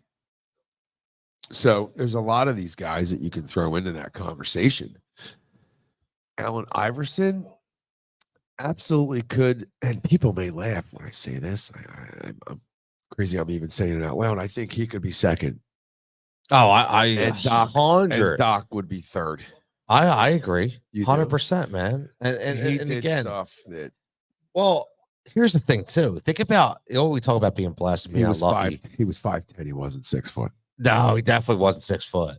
No, he definitely wasn't 6 foot. He definitely was 5'10". Yep. And the thing is, I just look at it too. Like, think of the names we just listed, right? We got to be able to watch them play, right? Got to be able to watch them play. Yeah. And this comes back Those to that. 80s teams were amazing to watch with those Lakers and Celtics series. Those Celtics Lakers series, man, they were amazing, top notch. Pistons, Celtics. That's what I got into basketball, by the way. Pistons Celtics. Was the Lakers Celtics, the bad boys? The of bad Detroit. boys. Yep. It was under Chuck Daly, right? The bad boys, man, under Chuck Daly. Dennis Rodman, John Sally, Vinny the Microwave Johnson, John Sally, James Edwards. Remember James Edwards, Bill Lampier. I mean, he was the dirtiest player voted over and over and over. And he didn't hide either. Yeah, he liked it. Yeah, he did. He liked being the dirtiest player. Yes, like, you come down, I'm going to put an elbow in your face. Yes, he really. And then he'd be like, "And what are you going to do about it?" And that he was pretty mean too. He's a pretty tough guy. You watch those Lakers teams versus the Boston Celtics. Worthy, Bird, Johnson, the Chief, Robert Parrish, McHale, right? Danny Ainge, DJ, Dennis Johnson, right? Yeah. So you watch that going up against Magic and Dennis Kareem. DJ, dude, he was fun to watch. Yo, DJ was always going to get a black eye. He had that Remember? He had freckles. I know, but that's why. But he always looked like he got hit hard. Like, you know what I mean? Like he got caught somewhere and caught a left hook. You know what I mean? But Kevin McHale, bad knees. It's a shame he had the bad knees. But Bill Walton when he got there. Yep. Bad knees too. And you look on the other end, but he helped them win a championship. Yeah, yes, he did. But that's when a real showtime How was many there, man. championships did that guy have in total? Like how many the did he win real at showtime UCLA? in the NBA? Did he win? How many did Bill Walton? I wonder how many he won at UCLA. Check Matt's machine. I'm gonna. I didn't hear you said that. You just caught that, didn't you? We'll check Matt's machine. Yeah, check the machine. I'll send 47 paragraphs your way. You decipher what it is. Nah, man. Shout out to Matt for hooking us up with that, man. For real, that's what we're using now. So thank you for that. And listen, I used to, and here's where I get nostalgic, right? So my dad worked shift work for many years. Night work, overnights. Okay. And my mom was a basketball fan. Right. So that was that was when I got into basketball. Like so you watched with mom. Yeah, I would be watching that. Because remember, it would start like 9-10. Right? Remember they would start late. Right? They would start super late. And that's when I got into basketball for real. Right? That's I got it because I always was a college basketball guy. Right. Right. But I got into it for real with mom watching those Lakers and Celtics series, man. Yeah, I didn't get into college basketball till later. I was always a pro basketball guy as a kid growing up. But it's amazing that the memories that we share as you think back to those times and that day and age. I used to go to A10 tournaments down to Palestra. Really? Yes. My old coach, shout out Mr. Cliver, used to give me Mr. Cliver, Bill Cliver, my man. I got to play there. I'll tell you what, man. I played hoops in the place. What a fantastic killer. I mean, awesome. And the best thing was you would go to these A10 tournaments and there was no assigned seats. You would sit on the benches, right? Right next to the players. Yes. And so we would sit underneath the basket, like right behind. Yeah. When they would come down and drop those dunks down, man, like landing right in your feet. It was great, right man. In your feet. And that's the thing. Like, thinking about we've just talked about a litany of knowledge throughout the local sports scene from the professional teams. But what about the college teams? Now, when you're talking about the temples of the world. Right, we were talking about Speed like Morris, Sisters of LaSalle, right? Yeah, the basketball program. Yeah, the basketball program. For how long? For how long? How long? Right, you're talking about Hawk Hill and St. Joe's, and they only had a short stretch of good football. And what was that? Al Golden? Was Al Golden Temple? Probably the golden era. Yep. Technically. Yep, of Al Temple Golden. football. Yeah, then they took the big money to go to, I think it was Virginia. Yep. Not right. Went to Virginia. Yep. And then you got John Chaney, man. Like, talk about a legend. He Calling out Calipari. Yeah. Open that door. Yeah. You. I mean, I'll kick your ass. think about He it. said, "I'll kick your Yeah. ass. I'll Gutsky, you want to go outside?" Yeah, I mean, he would have beat Calipari's ass even at that age. it wouldn't even be close. I don't think John Calipari has ever thrown a punch in his life, maybe. No. Although he's Italian. Yeah, but Calipari would never saw it coming. Yeah, I think all of us dagos once in a while have to throw our hands. Yeah, Chaney was scrappy though. He was real scrappy. Yeah, he was. Man. But his players played their asses off for him. Yes, they did. They loved him. Yes, they did, man. And so did we. Yes, they did. And when they stunk, he said, "We stunk. We stunk tonight." He said it. He listen. He had some stars. Eddie Jones. I wish Nick Sirianni could own it. Aaron McKee. Own it. Rick Brunson. Rick Brunson. Aaron McKee's the best all time, right? Now, I mean, Isn't he the guy? I In the number one ever out of there well, in terms of production in I'll the tell you NBA? what, like coach too, right? So he's coach now. Yeah. And talk about coming full circle. But they were the years. See, you say you didn't get into college thing. Now I didn't, not until later in life. Okay. I didn't watch as much college back in the day. I was an NCAA tournament guy. Like, just give me the bracket. Give it to me. I'm going to sit in my room Yep. and just put this whole thing together. And that's how All I that got into time. it. That's how I got into it. That's cool. Yeah. I mean, that's it. You remember the UNLV running Rebs? Yeah. So that was my team, Wasn't man. I that- was so wasn't disappointed when Duke beat 'em. Was that that wasn't that was Akeem Olajuwon? No. That was the running Rebels. No, the Phi Slamma Jamma, Houston. That was Yeah, Houston. it was Houston. That was Yep. Houston. The Phi Yeah, Slamma- running Phi- Rebs was Larry That's Johnson. Larry Johnson. Phi Slamma- Grandmama. Grandmama. Yeah. What? How Think the about Fab- that. How about the Fab Five? How they Man, choke. they changed the landscape of college basketball forever, Jokers. right? But they Joke. timeout. Remember? No Chris timeout. Webber. Chris Webber. What a It's a shame, man. It's a some shame. people just can't play well under pressure. No, That's it. and I that's still love it, dude. I still love it. I know. Thrived in it. Yep, Thrived. I love pressure. Me too. I mean, Loved it. doesn't that I don't think bring the best out of you, though? if you have that makeup inside you. Some people don't have that makeup. I always thought, yeah, let's go. Okay. This is it. Bottom of the seventh. Guy on second, 2 outs. Okay. Let's sit this guy down. Last drive of the game, right? Yes, Always thought I was going to win every game. yes. And then it was always something I strived for. And it was always something I looked for. I loved it. Loved it. And maybe it has something to do with that type A personality. and I could. wanting, wanting to be the hero. It definitely. I Definitely. wanted to be the Sure. hero. If you want to be a hero, Always. always want to be a hero. Yeah, and you can see. They can come in, Pat. I saw it. I saw it. They all like. I saw They it. all go after who's on top of the mountain. You know what I mean? I love it, man. They I all- love it. they all Broadcasting go- live right here from the Richboro Pub, one of the Big Heads establishments. Like we said, we'll be doing this every single Tuesday night. We'll be here every fifth. Okay, every fifth Tuesday, starting fifth. with tonight being the first. Yep. We're going to travel again to the Holland's Big Pub, the Big Heads. We're going to travel to what's it called We'll get it right. Warminster Square. Warminster right? Square. And then we got Archie's. Archie's, and then we have Holland. And then we Did have you Holland. mention Holland? Yes. Yep. Yeah. And then we Willow Grove, listen. When we Holland, go to Archie's, Willow yeah. Grove, I can't wait to have the wings because they won the 2023 Best Winger Award in Montgomery County. Okay. Right. well, So I'm we're go- excited. We're gonna get a pile of them. Yes. We're gonna eat like we After the did show, though. 15 years ago. After the show, though. Oh, stop. And listen, man. That's we- subliminal. listen, That's Frank. subliminal. We You sent that. That was a fire across the bow towards your boy. yes. Yeah, I know. I know. You said there were no rules tonight. They were your words before the show. There was no rule. We were No all rule. off script tonight. No That's it. script. That's right. So I And we did have fun. So I had some of the famous pub tenders. Yes. Yeah, you didn't like it. That's okay. That's okay.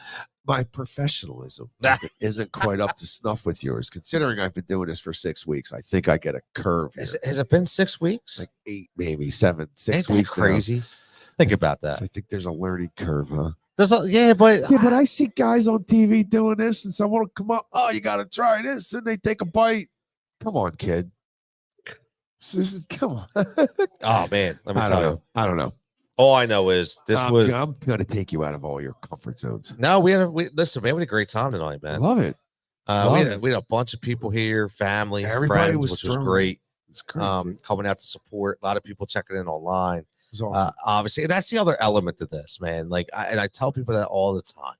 Like, you got to get out of your little cave and understand how this works, right? You have to understand that, just because people aren't on the radio doesn't mean you can't hear them. There's some very, very good people that maybe not because they didn't get the opportunity, Frank, but they didn't want to be on the radio. Right. Maybe they don't want to be on the radio. Maybe. Right? Does that make them bad people? No. Right. Padres up 3-0. Got Adam checking in. For us, Padres up 3-0. I know you love that. Love it. I know you love that. So do you. Yeah. Absolutely. Well, yeah. Even though I said, although if we see the Braves, we're beating them. Yep. See, we have their number. That's why I don't think we do. It's a freak thing. We have their number. Yeah, but eventually that number is going to turn around. And I don't want to be the recipient of that streak ending. All right, you know what I'm saying? That's possible. Like when the Undertaker had his streak ended by Brock Lesnar. I didn't want that to happen. We knew it was time. So you didn't know I was going there, did you? We knew it was time, though. No, yeah, but it so should the have Undertaker, been different. he talked about that. Ever listen to his podcast, by the way? Awesome. I love it. I listen to it. I probably listen to 10 minutes a day of it. I do. I enjoy it. I would say. I do. He's fun. Yeah, he is. Down to earth. Yeah. He don't get crazy. And if something crazy said, he'll kind of look and be like, all right, moving on kind of thing. Yep. Yeah, but he's cool. The stories he tells. He was Vince's right-hand guy, by the way. They were very close. Very close. Did you see the Vince doc yet? I did not. Did we talk about that? It's on the list. Did we talk about that last night? It's on the list, but it left me wanting more because it didn't include what's going on there. No, because it ended abruptly. It was only like an hour and 20 minutes long or something. And I was like, that's it? It's over? Like I thought like it should have gone. They should have done more. Well, how about did you see this storyline that he wanted? He wanted to create a storyline to where he impregnated his own daughter. I never heard that. Yes, that's in the documentary. So he wanted a storyline. I watched the documentary. I did not see that part. Oh yeah, he was so. Are you sure? 100%. In this new. So did I fall asleep for? 2 I minutes? think you did. You were probably watching the All 22 tape, but I do think at least I know how to watch the All 22. That's where you draw a line. Okay. Right. I mean, come on, man. Like, how sick and sadistic are you? That's insane. And it shows the kind of person he is. Yes. In his brain. And they interviewed Trips about it. Trips was like, I said, this guy's out of his mind. And then how about booking him in a street fight match with his daughter a week before the wedding? The guy's out of his mind, but everyone knows that. And that's why he does it. Yes. For ratings and the shock factor. And he said that, and he's like, I just wanted to have the best show. It was an attraction, and I wanted to create the heel and have the good guy. Kind of like what we're doing. A little bit. We want to create the best show. Well, yeah. Right? And we say it's show, not podcast, show. You just keep saying that. I do. Let's just stop using the word. No, because I know people still think of it. So we'll just keep using the other term. And not use the P word. So we're doing our simulcast. And we're going to make it the best simulcast that we can make. Absolutely. Right? And tonight was the very beginning. It just was the start. First night. Just the start. That's it. Just the start. Just the tip. Yes. Just the tip. I love it, man. I love it. I love it, man. Adam, we appreciate you. As all, listen, Adam here for like Adam's literally the full 3 hours, bro. Yeah, dude. Like, I mean, if that's not somebody. Is that our Adam? Yes. From Pikes? Yes. Yeah. Absolutely. Our guy who's there. Yeah. That's our Adam. Yeah. My man. That's commitment. Yo, man. I'll tell you, man. The guy is true to his word, man. He's true to his word. And that you can't find that in life anymore, bro. You know that, right? It's hard to find. It's that. very hard to find. Yeah. Very, very hard to Hard to find. find good people in this world. Yes.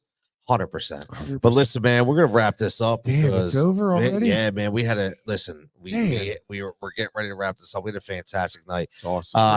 Obviously give a shout out to everybody as well. We'll continue on this, but make sure you're following the Facebook page. I keep telling you that. Make sure you're following the Facebook page. YouTube. Facebook and What do you want YouTube them to follow? for Heat Ratio Sports, Right. obviously. Because the flagship show, the Cutillo and Grube Show, flagship show of the network, brand new adventure. But most importantly, for everybody we mentioned, man, especially Big Heads, make sure that you're following their Facebook page because they have been, their hospitality has been amazing. I've been to several places and never once was I treated with the royalty that we've been treated here, which is really attributes to the fantastic management and staff.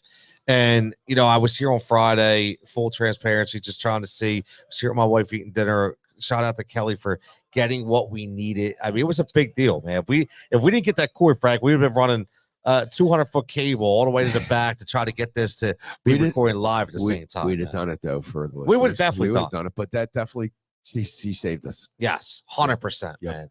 100%. Texted me the specials. And again, if you're on YouTube, just go in the description and go see all the specials there. And again, final words, a shout out to the sponsors again, man. Yes, 100%. Yes. Right, 100%. Spectrum Metals, Pat Yes. Wasser, Ed, Danny, right? Pike Lanes. Bobby, and Rachel. Well, I can't. You know what? They know it's going to be fun. Yeah, tell Because me. I already know we're going to do a show of Pikes. We're gonna, right? Yeah, we're going to do a show of Pikes Lanes. 100%. We are. And when we're there, Bobby's going to start calling Cowboys. Yeah, It's coming. he can't help himself. He cannot help. He can't help himself. Unless he's like taking down a peg or two, like he has been in the last Maybe. couple weeks.